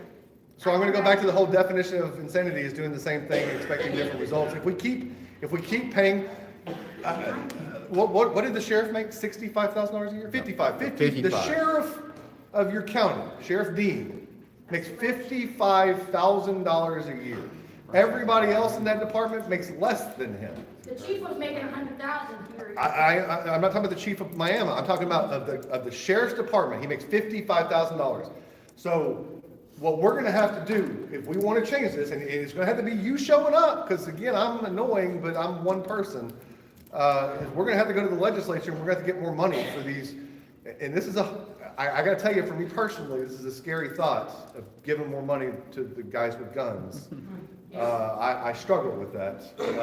But at the end of the day, that's the only way we're gonna solve that problem is by having more people. We can't pay people $14 an hour to go watch inmates and expect that we're gonna get a quality person to do that this day. They can go earn far more money working somewhere else. I just don't see it. Pays that. Do what? Starting out. Bronx Yeah, pays Bronx, for it. exactly. Starting out. Exactly. So we've gotta do something to where we can pay what needs to happen. And as, I'm gonna go back to More training. $33 million judgment. That's $33 million, absent the 10th Circuit reducing it, the citizens of this county are gonna pay. That's 6 years, because they got a $6 million budget. That was exactly my point. Do you know how much change could be made? So at the end of the day, we're gonna spend the money, and that's the one thing we finally have to realize. We're gonna spend the money. It's either gonna come out the front end by us doing a better daggone job, or it's gonna come out the back end in lawsuits by us doing a piss poor job. And frankly, I'd like to see those numbers reversed and lawyers like Dan Smolin and them not getting, you know, all of that money. Because look, when Dan Smolin looks at the Ottawa County Jail, he's the lawyer that brought that case and brings a lot of the jail desk cases. When they look at the Ottawa County Jail, when they look at the Wagner County Jail, I'll tell you what they see. They see dollar signs. And we gotta make it to where that's different. Now, another way to do that is by limiting liability. But you can't limit liability for civil rights damages. So that's never gonna be something that the state can fix. So we gotta fix it on the front end, right? Yes, ma'am. Also, I want to go back to the schools. When me and my sister were in school, I was bullied a lot. There was a guy that roped my sister, and then she got sent to what used to be called the academy. Yeah, they kicked her out of school They because kicked I her out broke of it. school because she got touched. They made me the problem Gotcha. instead of. and Said it was then- her word against his, put her over into the academy. And then he started touching me. And because I got mad, I was no longer allowed on school property without police escort. I was given a certified letter, which I ignored the whole time. I got you. Nothing has been done, because after that, he had written a nasty letter to a second grader, and still nothing has gotten done. He works at McDonald's, I work with him. So let me ask you this. I'm Ron Durbin. I have no power other than my ability to persuade people to change. Who in this community do you have to go to? Is there anybody that you can go to? No, they're all in the We're all in together. They're The Ghetto working in Boys Club. partnership together to destroy the citizens. The DAs tell the Everything victims they to got. go to the Victims Crisis Center, Okay. and all they do is Organized tell you, crime, well, you yeah. need to file, you need to write this paper out, you need to write this. You need to go get a protective order. You need to go to the. And when that's done, nothing happens, even when they violate. Wait a it. minute, we need to protect you when you work someplace, like, for example, I work at state, we don't protect your members, we have that sister and one of our perpetrators. Uh-huh. They couldn't even protect me, or, because they weren't supposed to be sending any calls, because I work in the cage, they weren't supposed to be sending any calls to that cage. My daughter's rapist. Right. My daughter's rapist got out of jail. He was served 25 years for raping both of my girls without possibility of parole. And he's out though? He's out, 3 years short. And then Well, look, started- you have all the families started drunk Judge wrestling Sharon Holmes in against- Tulsa, who took a guy who molested or who abused kids. The jury recommended he get 20 years. You know how much time he got? I know. 0. All suspended, every bit of it. Yeah, she sentenced him to 20 years, suspended it all. The man is not doing a day in jail for aggravated child abuse. Is Yes, there ma'am. not- Okay, let me get. Do you know why they quit allowing us to vote judges in, or now just being appointed? Well, so that system, I can tell you why. That's in the 1970s. Oklahoma had to change the way it elected and did judges. On the Supreme Court, the Court of Criminal Appeals, which we call the Court of Affirms, because you're never going to freaking win in the Court of Criminal Appeals. They affirm everything. And then the Court of Civil Appeals. The reason why we do the retention ballots now is because, well, our judges like to take bribes a lot, and we're taking kickbacks and bribes and all of that stuff, and it was a big scandal in the 1970s. Well, let me just tell you that the way the court system is run now, it's controlled by a bunch of liberal hacks that are called the Oklahoma Bar Association. The way that the system works now is the Judicial Nominating Committee, who is this group of people. They get to decide 3 candidates for a judgeship that go to the governor. And he has to pick from one of those 3. He can't pick from all the qualified judges and lawyers in the state. He can only pick from the 3 people that panel sends him. And they're sending him a bunch of liberal, no good, worthless hacks. And then they don't have to campaign, it's a retention ballot. Do you want to keep them or don't you want to keep them? And I got to tell you, Oklahomans failed. Because last election cycle, you had an opportunity to get rid of 3 of them. 2 of them were really close to going, and only 1 of them was voted out of office. And I got to tell you that the Oklahoma Supreme Court is about as worthless as tits on a boar hog. They are absolutely worthless when it comes to just about everything. Filing a judicial complaint about somebody. Look, I caught a judge who filed a complaint about me for sticking up for the press in the hallways of the Tulsa County Courthouse because they were trying to kick the press out of the hallway. And I'm a First Amendment absolutist, and I don't appreciate that. And I stuck my nose where it didn't belong, and we went to go fight for somebody else, and it got my butt in trouble. Now you're the bad guy. Oh, yeah, that's okay. I'm okay playing the bad guy. But my point being is that there's a reason why I told that judge in that hallway to go back to the bar. It's because I'd seen her falling down drunk in the Hunt Club in Tulsa, Oklahoma on numerous occasions. Yelling, "I'm a judge!" is what she did. Oh my God, it's terrible. So I have a private investigator follow her. We get her drinking, getting drunk, and going into her car with an 8-year-old kid, hand in hand, walking the car, driving away. 10 shots, couple of White Claws. Multiple days, multiple occasions. But let me just tell you this, in case you want to realize how bad it is. So the Bar Association spent $10,000 with a forensic expert to show that my video about her drinking and driving was edited. Well, no shit, it was edited. It's on YouTube, and I didn't show everything. Right. What they didn't do was look at the fact that I turned this into the Judicial Committee related to ethics. They investigated, found wrongdoing, found that she was doing this by talking to the actual witnesses, by talking to the private investigator, by talking to the bartenders, that there was a pattern of conduct of her continually getting drunk, which, by the way, is a removable offense under the Oklahoma Constitution. She was doing it with her kid, her grandkid, playing behind her. She's raising her grandkid in the Hunt Club in Tulsa, Oklahoma. All of that proven. It got sent to the Oklahoma Supreme Court for punishment. So I'm thinking to myself, my God, they're actually going to do something about this drunk doing these things. And while I might get in trouble for telling her drunk ass to go back to the bar, at least she's going to get something for drinking and driving with a kid. The answer is no. I got a letter from Chief Justice Kane that said, "We've resolved the matter privately." She got, "Don't do that again, drunk Judge Sharon Holmes."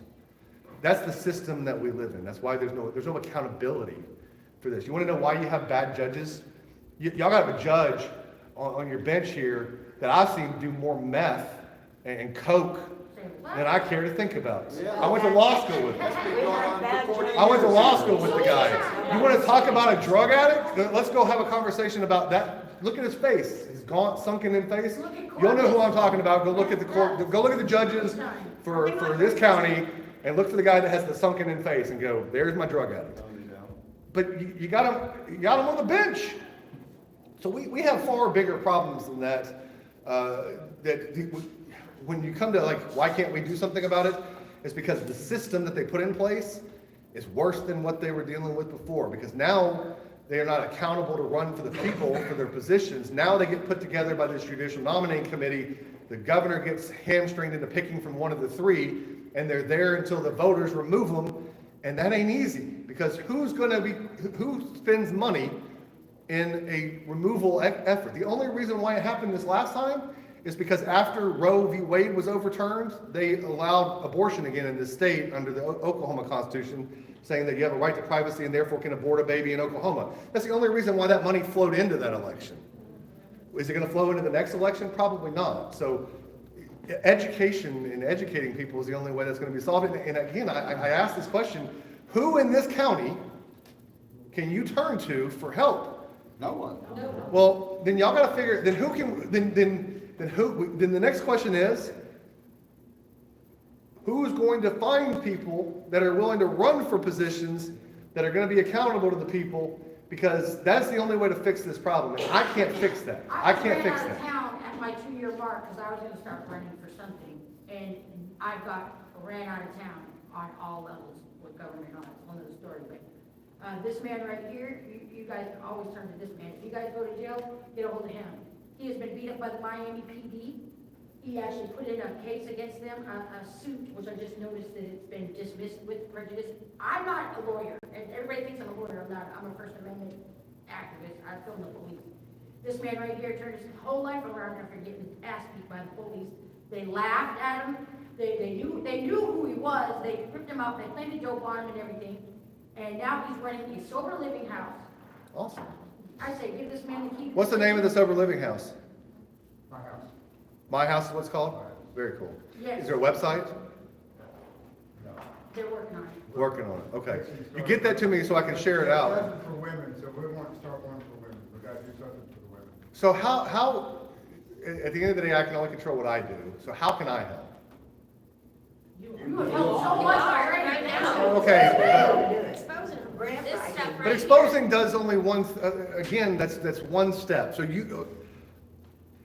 are the people going to be behind a grand jury petition? I don't want to waste my time. What do y'all think? Yes. I know a lot of people would be. Okay. There's so many people So that- if we set another meeting in a couple of weeks and go, we're really going to ramp this forward, and this is going to be the first meeting to the first step to putting people in charge and that stuff, between now and then, are you going to encourage people to reach out to volunteer? Going to reach out to sign up to be leaders in this whole thing? Because I can't do this. Yeah. I need y'all to understand this. I am one guy trying to, I'm going broke fast, and I'm happy to do it, but at the end of the day, I can't come out here as much as y'all are here, right? Yes, ma'am. Never. I'm just, honestly, it's amazing to see somebody do something, sorry, pregnant. Because I have serious, and I'm not the only PTSD from the stuff that I've experienced Sure. in that jail. And in this county, as an addiction, and yes, sure, that was my fault, but any addict is still a sweet person. It doesn't matter. They have a heart and they're addicted. This is what it is. Sure.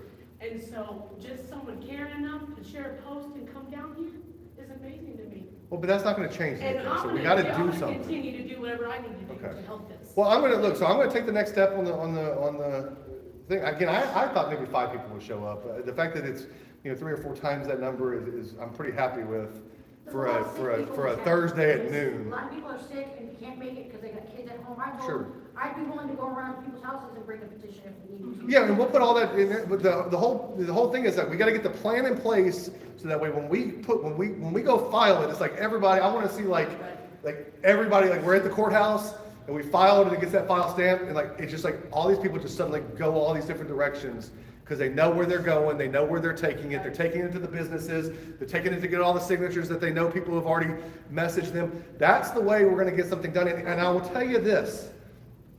I don't care if a single indictment comes back for anything other than dereliction of duty. I don't care if they send, I don't like prison anyway. I don't care if you send people to jail for what they've done. I just care that we get them the hell out of office. Yeah. Right? That's what I care about. Is there any kind of citizen oversight legality? Yes, sir. Every 2 years and every 4 years, you get to go to the ballot box and you get to vote. That's not what I mean. I know, but that's what we got. That's all we have. Well, let me just, 'Cause I know in so some there's states- an ethics committee. So the Oklahoma House of Representatives and Senate, there is an ethics committee that is supposed to oversee the ethical behaviors of those elected officials in our state capitol. So like if we're gonna worry about ethics, probably should start at the top, right? Worry about the governor not doing anything corrupt, worry about our legislators who are passing these statewide laws. We know where they're gonna be, all the time. We know where they're gonna be from February the 1st until the end of April. We know they're gonna be at the Capitol, or end of May. We know where they're gonna be until they sign die. We know where they're gonna be engaging in things with lobbyists and things like that. And they have an ethics commission to look into all that stuff. The only problem with that is the legislature defunded it. So they don't have any money to look into anything. So we have the Oklahoma State Bureau of Investigations. But what do? No comment, no comment, no comment. What do we have? I've contacted them Well, about and it. here's where it gets a problem. Where do we solve that problem? Well, the Oklahoma Open Records Act, which says that you and I as a citizen can go get records from our government, says that doesn't apply to them. Right? It doesn't apply to the Oklahoma Bar Association. So they'll send letters to people who file complaints about rapist attorneys. And even when they find wrongdoing, at the bottom of the letter it says, this is confidential, you're not allowed to discuss it with anybody. And you go ask them, well, what can you do to people that talk about it? They're going to tell you nothing. But it's still on the bottom of every one of those letters. And I cannot tell you how many people have sent me bar complaints and stuff about lawyers and judges in this town. And every one of them's got a, we're not going to do a damn thing about it letter. And every one of them was asking me, can I get in trouble for sharing this with you? Because it's got this phrase on there that says, you're going to get in trouble if you talk about it. They want to keep these kind of things behind closed doors. So how can we, what do we need to do? We need an open, transparent government that is accountable to the people. And we need to put some teeth in the Open Meetings Act. We need to put some teeth in the Open Records Act. And we need to have a statewide, you're supposed to be able to go complain to the Attorney General and things like that, and they'll investigate wrongdoing and stuff. Good luck. Yeah. Good luck. I tried to call them for 2 months. And look, I supported him, Gentner Drummond in his race for Attorney General over John O'Connor. I thought we would be electing a better person than John O'Connor. And quite frankly, that wasn't hard to do, to be better than John O'Connor. Unfortunately, the same systems that are in place for all other politicians are in place for him. And he's beholden to the people who are going to keep getting him elected. And that's the unions, that's the lobbyists with big company money, et cetera. And at the end of the day, the people fall well below the radar of things. Just look at one of his major campaign premises was he was going to push back against open meetings violations and open records violations. I mean, I do a thorough job of investigating and sending stuff to people, and I've done that, and crickets. So no, right now there's nothing that's going on. So add that to the list of things that we need to be going to the legislature to demand. And frankly, somebody needs to decide, I'm going to be in charge of helping with that and start creating a list of the things that we're going to go. And we're in session. Now's the time we can actually effectuate change. There's bills we can amend. There's things that we can do. We got 4 months to get our rear ends in gear to get this session done. Yes, sir. Your comment on somebody that's going to take this information and move it up. I'm the chair of the Republican Party in the county. Okay. Quite honestly, I haven't seen any of these people here at any of the meetings. And we do that now. That information that some of the citizens bring forward to us, we can direct line right up through the legislature. Okay. We don't have a state senator in our district that supports this county. We have to go around here. Who's your state senator? Bergstrom. Yeah. Who's your state? Who are the state reps in this area? Steve Bayshore. Bayshore. Okay. Yep. And so we get information and we push it out. We're right now getting ready to send up documents to get voted on at the state convention this year. So Okay. So can I ask this? Constantly about people coming and give us that information so that we can put it forward. So if I am understanding you correctly, and I don't want to put words in your mouth, but I'm going to anyway, you're saying that you're our guy for bringing the list of grievances after we gather around the Festivus pole. We're going to bring them to you in terms of the legislature, and you're going to help move those forward? Is that something you're willing to do? And it doesn't matter on what it's on, we're doing education right now, public education. We've got documents on special needs kids and how they're treated in public schools. We've got people that are, I guess I don't want to say unjust, but how they are being treated because of marijuana. Okay. And what's going on with that. So we have a lot of these that we're sending forward, but I gotta have people that are going to come forward and provide more. Okay. And I hear everybody talking about, we don't know. We've been yelling for, I've been in this position for almost 2 years, so I have a well-standing officer up there now. We put out all over Facebook this information, we put out a bunch of these bills that are currently getting ready to be put on the floor, that are absolutely ludicrous. So we get 5, maybe 10 people back in support.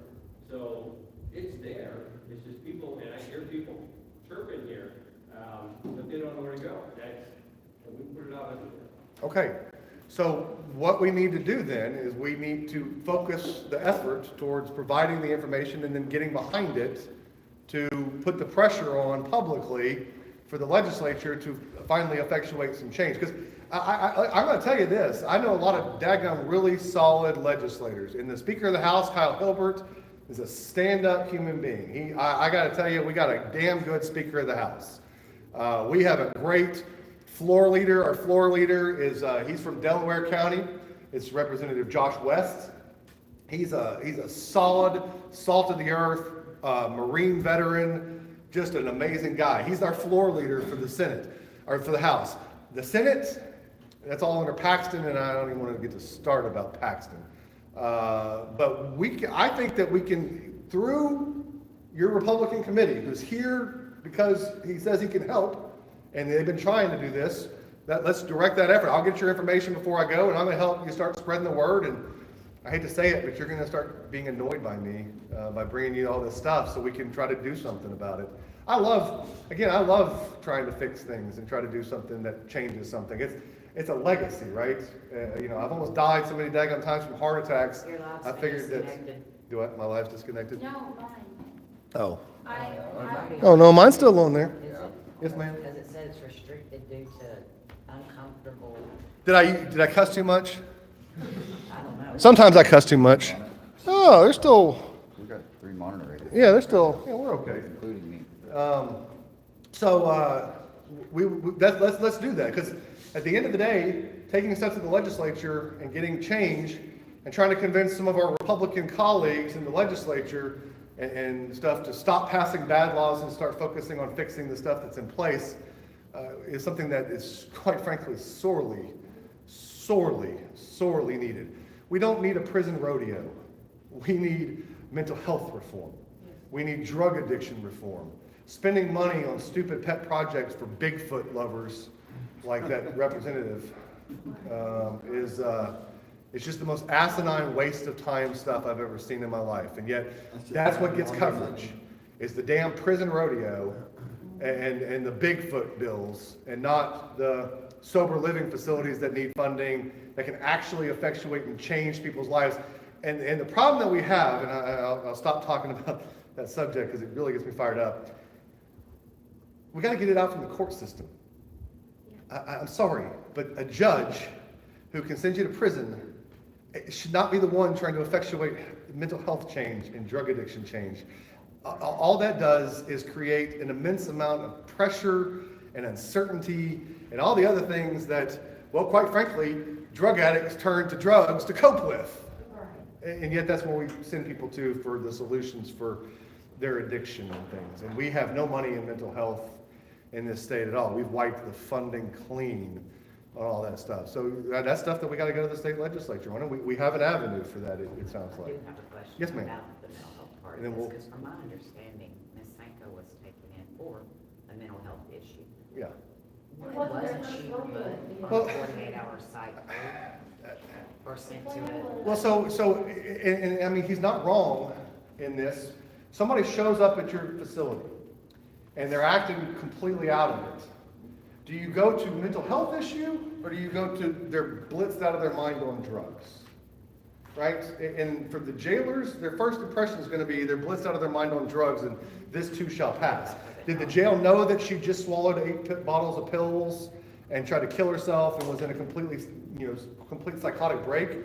That's not information that's provided to them, especially by the officers in the way that they wrote that report. Where we have a problem with that is in trying to protect our healthcare workers, which we should do. My wife's a doctor. I believe in protecting healthcare workers. But what we've done is we've taken something that should be, dealt with in a hospital. If somebody's combative, if a patient gets combative. I watched my 86-year-old grandmother hit a nurse the other day because she was outside of her mind, and she had an infection and she didn't know where she was.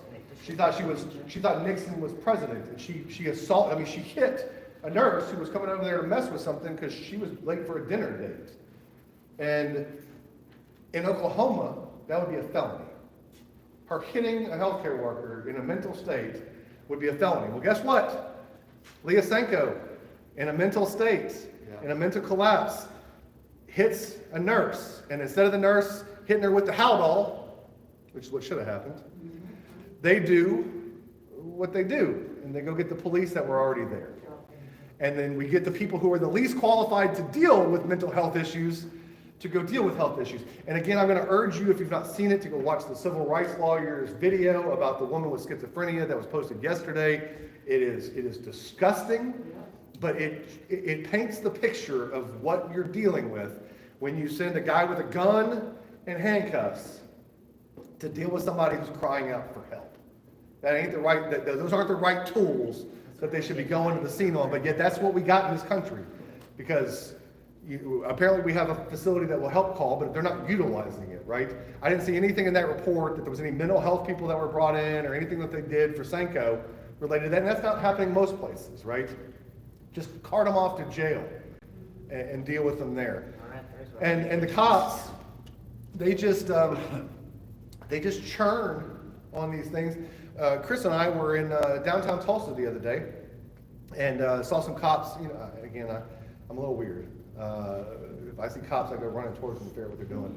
And we went running towards them. We jumped out of the truck, went over there, and they were accosting a legless homeless man for taking up part of a sidewalk that nobody was walking on. Nobody. And they're there getting his ID, running a warrant check, doing everything that they could do. What are they doing? What they said was that they were looking to help him. No, they were looking to take a dude to jail, right? We gotta stop that. And again, we gotta effectuate some change on the state level. And unfortunately, enforce is too big of a mantra. Jail, arrest them. I don't know why it's become the Republican mantra when we're the party of less governments and figure it, and private solutions to problems. I don't know why that's become the mantra of the Republican Party in some regards, but it is. We're going to shift the narrative on that. And in the state of Oklahoma, our legislature is dominated on both sides by Republicans, and I hate to say it, but just like breeding operations and dogs or whatever, if you only have a select genetic group that are the same, you end up with inbred problems, right? Well, sometimes we might not like Democrats and we might not like alternate ideas, but right now we don't have any of those people in the legislature. There's like 5 Democrats in the House. 5 or so, maybe 7. I don't know, it's a ridiculously low number. We don't have pushback. It's whatever the Republican caucus decides is what happens on the floor. And it's both sides, it's the Senate as well. We have, at the end of this day, our state's run by 3 people. It's run by the Speaker of the House, it's run by the Pro Tem of the Senate, it's run by the Governor of the state. Anything that they want or do is completely up to them, because everybody else falls in line with that. There's actually a piece of legislation, Mr. Republican Chairman, there's a piece of legislation that attempts to change how the Speaker of the House and the Senate Pro Tem can appoint committee people, etc. But right now, he can pass any bill from a committee that he wants to, he can pull any bill from a committee that he wants to, he can fire any committee chair for any reason and send them off to Siberia we don't have a system that encourages a healthy debate. We have a system that encourages falling in line with the leader. And I don't believe in that, and it's not good government, right? So, again, I guess we got a grand jury petition and a whole heck of a lot of stuff to do on the state level. And so I'm going to end it with this, and we can talk after this. But I'm going to be setting a meeting in a couple of weeks. I really need you to sign up if you haven't already, if you want to help. If you're watching this from home, email ron@guerrillaarmy.com. Make sure you spell it the way we do. It's on the Facebook page. The link should be working. It's certainly on the YouTube channel. Shoot me an email if you want to help. Let's get that list together. Let's have a meeting in a couple of weeks. Let's start developing a list of grievances so we can we can figure out who the elected officials are that will listen to us. And I will tell you that I will take the grievances to those elected officials, and the ones that run are the ones you need to vote out of office. The ones that stand up, and I gotta say, Sheriff Dean stepped up. He'd been out of town, and the man stepped up and met with me, and I'm not an easy person to meet with after I've been annihilating you on social media. He had the gumption, the willingness to do that. He says he has the gumption and willingness to stand up in front of the citizens and have a public forum, so we're gonna have a public forum, and I'm gonna see what other politicians in this county will do that. And we're gonna be back here again, and we're gonna continue to push this. And yes, one more thing. About a year ago, we had a forum where we had representatives from every law enforcement in this county. We had the DA, we had Sheriff D. So we've done one of those already, it's very successful. So, But my question would be, getting an audience is successful. That quite frankly, that takes a lot. A lot of times that's the hardest part of it. But the question is, from that meeting, what came from it? Right? Were there any positive policy changes? Did anybody follow up on those things? And I'm not asking, it's a rhetorical question, I don't expect an answer.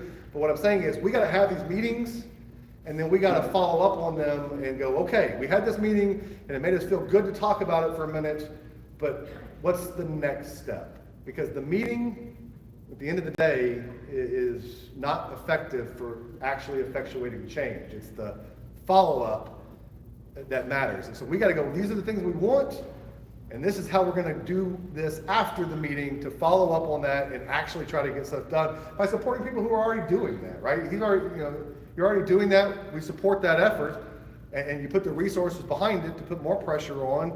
And I gotta tell you, calls to legislators will change their mind on things. I've done it. Look, I supported the marijuana industry, right? I got marijuana, I was able to kill marijuana legislation in the state, which is a very popular topic, right? And how did we do it? Because we were able to get a whole lot of people to show up and to call. I mean, we shut down state agencies by having hundreds of people show up to protest and to occupy a meeting and say, we're not gonna take it anymore, and to show up at the Capitol and to pick up the phone and call them. I've seen it happen. The people do still have power. They just need to be directed to doing that outside of a meeting. And so let's do these meetings, but let's plan on following up from that. With that said, again, we've gone over, and I know a lot of y'all have to go. Thank you for listening to me run my mouth. I don't have most of the answers. Yeah, thank you for. I don't have most of the answers, but what I can promise I'm going to do is I'm going to try to figure out what the situations and the problems are and try to figure out a way to solve it. And the way we're going to solve these problems is by communicating and getting everybody involved, because again, one person doesn't have the answers to this laundry list of problems. But if we work together, I personally think we can take this government back, take America back, and start by taking Oklahoma back. We got to do that, and so that's what I'm here for. So with that said, again, thanks for everybody for coming. You don't have to, don't do that. Anyway, I'm around to talk, so feel free to come talk about anything y'all need to. And again, be watching the Facebook page. I'll post, maybe I'm probably thinking 2 weeks, we'll do another meeting. I just want to let you know, all the community resource, my attorney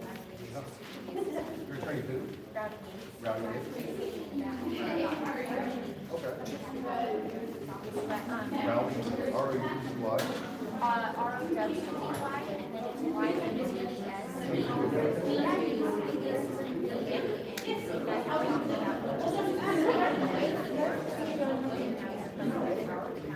he just took my case on for a long time. Okay, I'll reach out to them. Thank you. I appreciate it. And you girls at the facility, if I can be of help or bring anything like that, let me know. I can't represent anybody because, the Bar Association doesn't like me right now, but I can help in other ways. So if y'all need help, like, Andre Martin, is that story I told? Yeah. Like, I just raised the children, got her kids back. It's so Yeah, and that's right, he stood up in court, that I talked about at $1,000 and he let me my mother, and he said, but I'd like to he's a good guy. I'll reach out. For sure, yeah. Good luck. Stay clean, keep on that riding track, for new recovery. I'm gonna check it out. Yeah, it's a Awesome. great Thank you so much. Thank y'all so much for coming. I Yeah, appreciate absolutely. Yeah. I'm not sure what he does as far as civil rights, but I know he has to be the assistant DA and then like sit in different courts and look at those. Yeah. He's in court all the time. He took my case on pro bono because the judge wouldn't let him be my court defender because I brought him out of the house. So he just said, I'll take it on for free. Yeah. It's like having Brownie Yates. Yep. He's a real good guy. Yep. Yeah, no problem. I don't know what's going on with there. That's why it's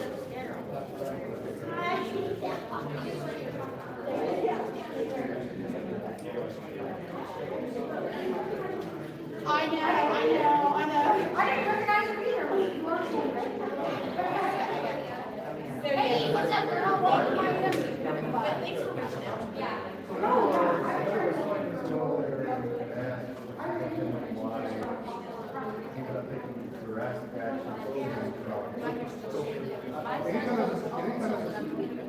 Oh, I had somebody that reached out to me last night out of the. And the notes I took down from her were, White is just, he'd been in there 31 days. He'd been in there 31 days, he was pleading out on Thursday. He had never talked to nothing fair. Okay, even though me and Mike have been together for 16, for like since 2016, so that matter of fact, we never. I tried to try, like, I know more, okay, well, just like about pictures, you know? What the man, he just had issues with it. You know what I mean? We just didn't, when we were both, huh? Well, you know, he was an alcoholic, and then at our time when we were together, he was an alcoholic, I was drug, so we didn't go together, and I had anger issues like that. You know what I mean? So, you know, we had, I mean, we beat each other, so, you know, when we were both sober, we were good, but we couldn't stay sober, you know? But, like, when she reached out, we've been in there for days, he was going back to his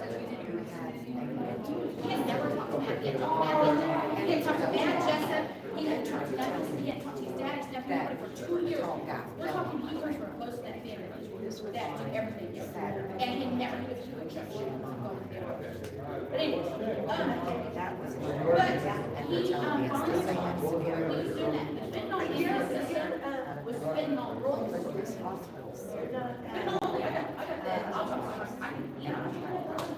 He had enough on him to kill him. The autopsy that we had, you can tell my kid had was so, like I said, here's the guy out there. She called me last night, apparently she was a joke. She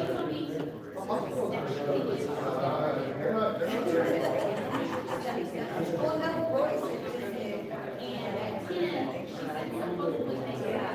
I know what I had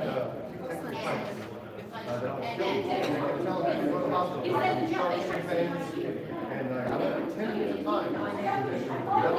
Here's my thing,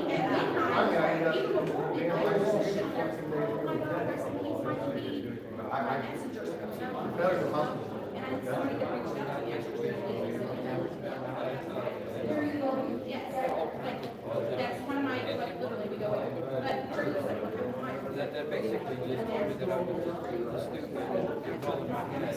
And then did I did not, no, he never went in there, so 65. No, just the person, I'll tell you what's wrong with that. They called Benita. I'm sorry, the stuff. Somebody's gonna all go over it. How was that sealed? Have to sit counting out This is to number, that's what he's. Brandy Cheryl. You get out. A They little don't like- they don't like- they don't like bit, smoking. 7:38, Matt Colby. I spent some time, I was, February. So they go up there for Brandy Cheryl. And they go there. Right. I didn't find that until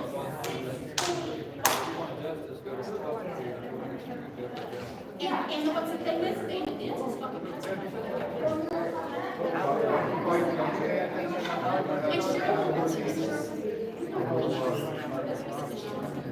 And Sign up. she told me that they never signed up for that. Yes, he does. You know what, so they're coming to We'll put it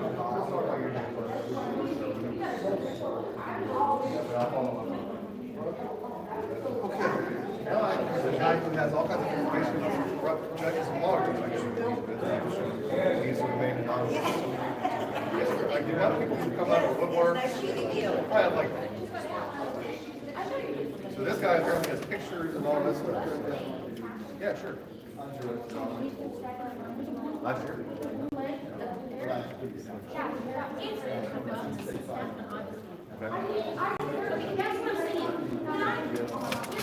You messaged me. Yes, I haven't gotten back to you, but I saw your message. And you cost your function, you got sent to the facility, you lost a couple percent of your function because of the, and that was in the audit, this was in this year. Okay. How long were you in?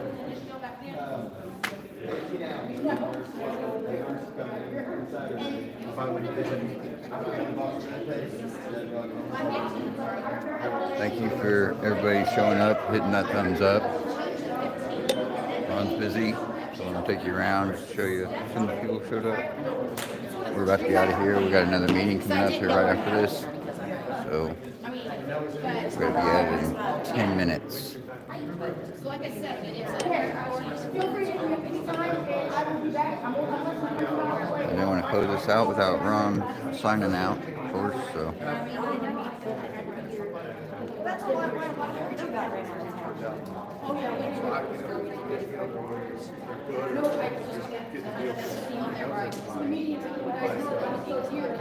I got your message. Just follow up with me again.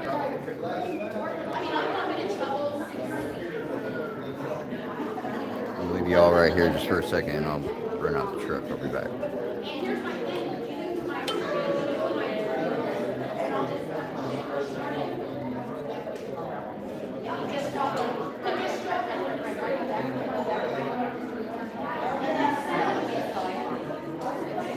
Yes, so sign up for that.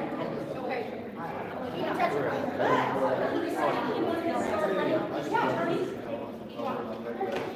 Oh, yeah.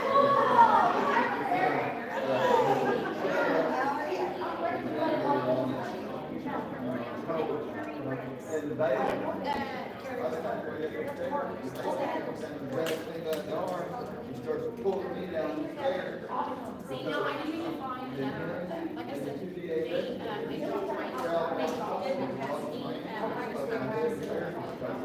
You were inside the exact date. I know, but I won't remember the message.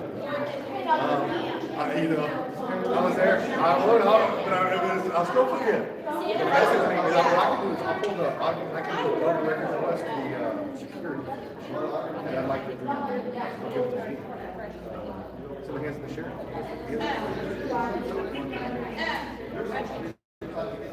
You think he won? You think he won? He won't talk to me. Right. So when he won't come to a public forum, I got him on tape. Convince me that.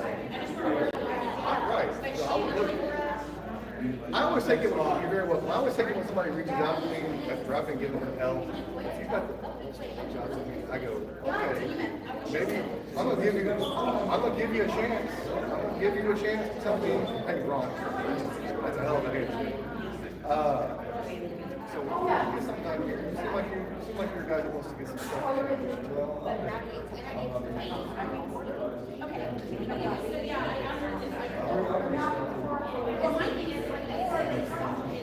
What's going on up there? Something going on up there? How far is that from here?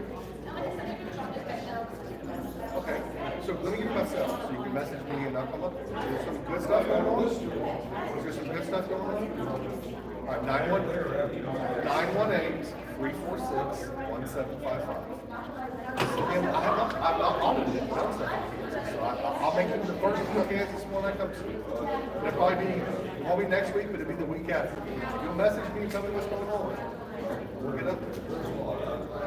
You're gonna go around with me? Okay. Oh, it's okay, but I can't. You can sit in the car. You can sit in the truck.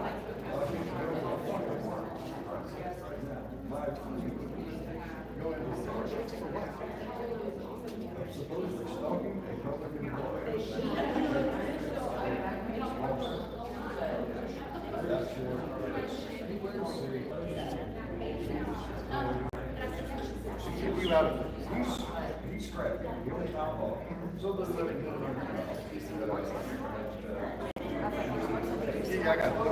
see it all the time. I see it all the time. I got Bettina Davis in law. She's charged with slander against a government official. Like the charge has never been brought against anybody that I can find in the history of the state, and they're bringing it against her to try to get her to shut up. So I get it. They do that. The government is using the resources at their disposal. Well, they're really scared, because I've been at this for 20 years in that area. And I'm sitting also with that land, well, property, back, and take everything. Gotcha. The list of generation. The problem is that we all have the ruling class that are, have the ground on right now, have been establishing that ground over the generation. So it's be a slow grade. Hey, sir, will you give Chris your information so I have it? Okay, yeah, thank you so much. Yeah, no, I know. I'm gonna turn to him for help. Hey, look, people who volunteer, when somebody stands up their hand and says, "I'll help," I'm like, "Yes, please." Need it. Yeah.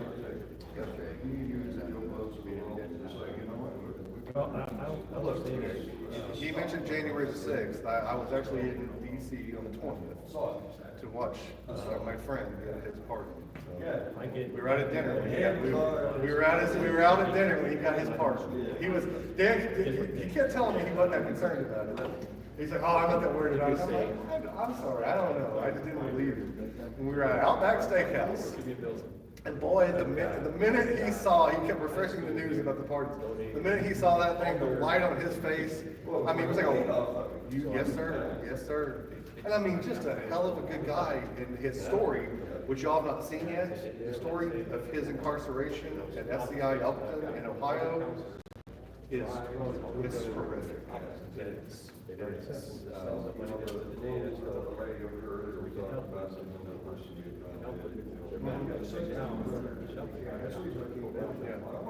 We've got, but also,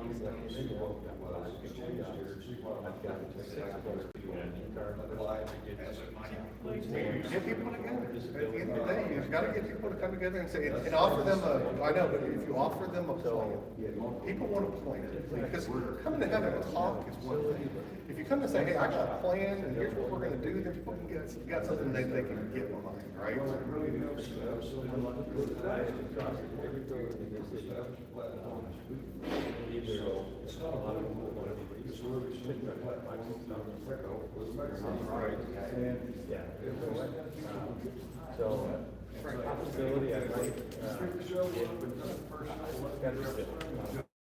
And that's what and people gotta do that. Spoon or a shovel. Everybody digging together, we'll get it, right? So that's gonna be about.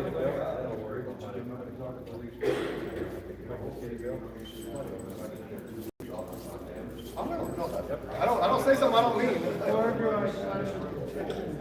Well, that's the volunteer list. The petition's not ready yet, but if you want to help volunteer with us getting signatures and all of that. No, the petition's not ready yet. We gotta do some work to get it ready, so when we have it ready, we can get the signatures. So, they're making arresting the lot cost? Not yet, no arrests. But get message.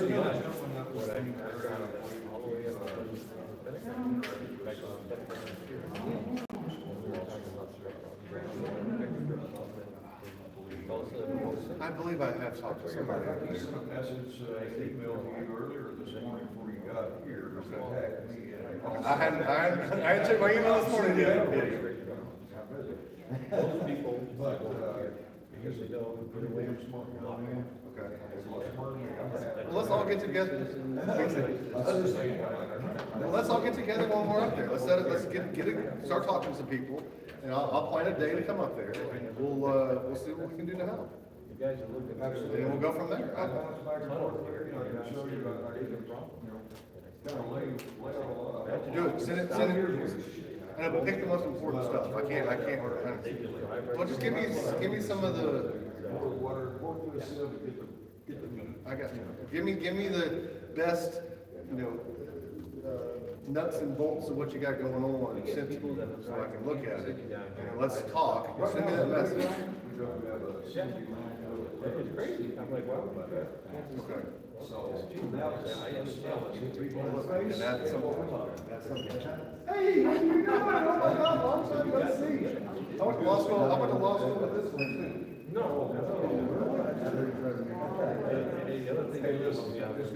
Very nice to meet you. Yes, sir. You as well. Why are you harboring drug addicts? We're gonna talk. I'm gonna get up in here and we'll talk.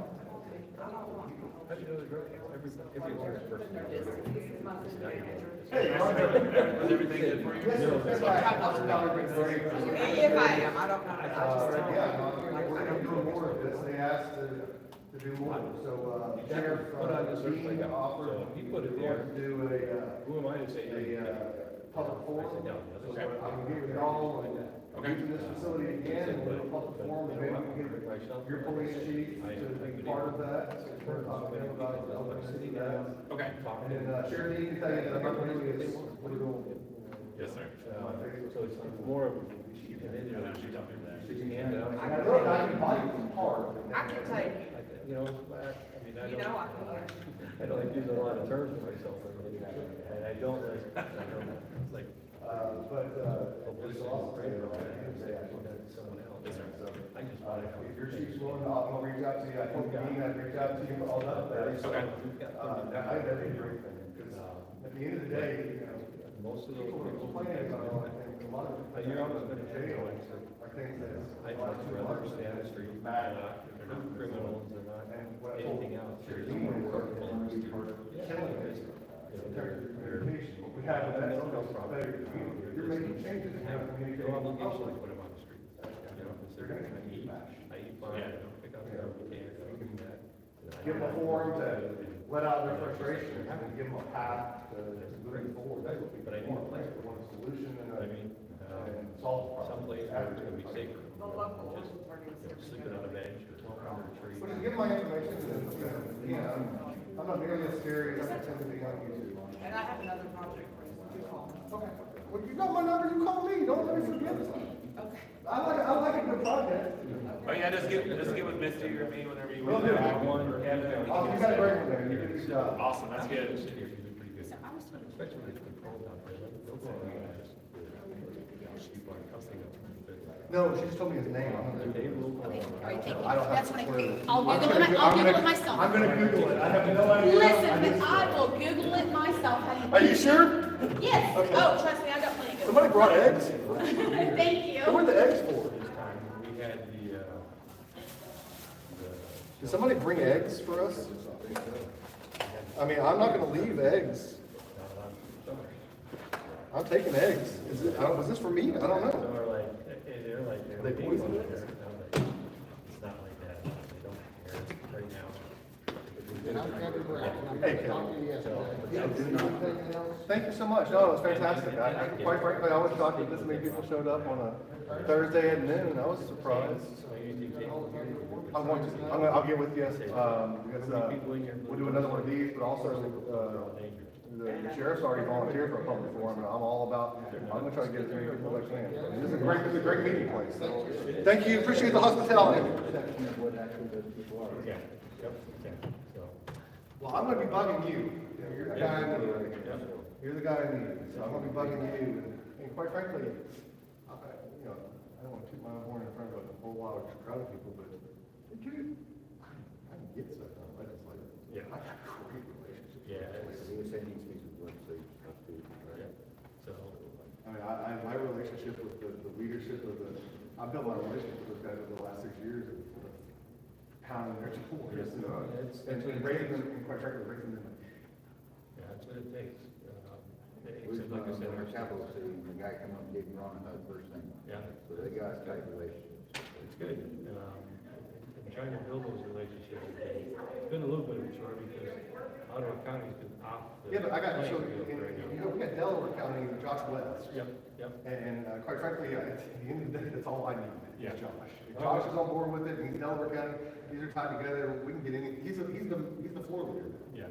yeah. So, yeah, is he the floor leader or majority leader? Yeah. Anyway, I think he's the floor leader. We've got a lot of work up here, as I was telling you. They didn't realize the problem we have up here. It's kind of like northeast Oklahoma gets off the radar. How new is the city manager? Tyler was the city manager a while ago. He was an interim city manager. He started out as an interim this time, so it's been, let's see, 8 months maybe. Okay, so he's relatively new. He's good. He is. No, look, he's young, I like him and energetic. I like that. He's really turned some things around in a short time. Yeah. Like I said, he was interim one time before, so we kind of knew. Right. So, yeah, he's been a boost. Well, look, as soon as I had this, you reach out to me. Like, we can get something done here. We can get something done. And I will relevant to it, so we work on cases. All right, I'm looking forward to it. I'm going to call this guy back and go meet this other guy who got some info for me. Yeah. We'll see if we can't help facilitate You it. gotta convince Lisa I'm not a killer. Which one? Lisa, who? So, Okay. we got a lot of relations there. You understand? Okay, everybody. We're leaving. We got another meeting. I joke with her all the time. Hell, I got her a bus ticket so she'd get to Springfield because when she was in Texas, she had a meltdown. And called her and said, your bus ticket's waiting for you. That's nice. I paid her way to Springfield and she literally got upset with me on something. I guess there was a post 5 years ago. I guess I said something negative on one of her comments. And so it's a mental health. It's been a thing for a while. It kind of died for a while. And then we were, again, the shelter we had here, matter of fact, a couple of police officers came in and said, look, shook my hand, man, thank you, we love you. And I'm like, oh, that's cool. Okay, why? There's something to this. And they're like, hey, you took the monkey off our back. Oh, this is funny. Yeah. So Well, you know, Yeah. at the end of the day, I've hopefully, you know, most of the people will fall in line and work with me and I can calm them down. I've dealt with the nut jobs in the marijuana industry for the last 6 years. And you want to talk about some of the big nut jobs in the world? You talk about the advocates for marijuana. Holy God. Yep. That community is full of people who need mental health help. And I don't say that lightly at all. So we'll be in touch and All right, we're to close out. yeah, I'm gonna work on a date and get this set up for a couple of weeks and talk to Sheriff Dean and we're gonna carry all these things out we were talking about. Ron, you want We to close out got our live? ample opportunity to get some stuff changed in the legislature right now. Very easy, and quite frankly, the easiest thing to do is to amend legislation. So we can amend some legislation and get that ball rolling. All right, guys. All right, have a good one. Yep, you be safe. You want to close out the live, Ron? We Oh, closed hey out, yeah. everybody. I thought we were done. No, I didn't close it out. Everybody right, wants to well- wait for Ron, right? All right. Well, hey, look, I don't know who did this, but whoever brought me eggs in the era of bird flu when eggs are extremely expensive, thank you. Thank you. I appreciate the eggs. I'm going to eat these things. I assure you, I'm very happy about my eggs. If you were watching, we got a lot of work to do. A lot. And we're going to try to do it. I've talked enough. You heard what I had to say, I think. And, you know, even if you're watching this and you don't care for the messenger, just get behind the message. You don't have to support me. I don't care if you like me or not. It doesn't matter. If you don't like the messenger, you can still get behind the message. And the messages here are clear on what we need to do. So let's get to work and let's get it done. With that said, y'all stay safe out there. See y'all. Bye.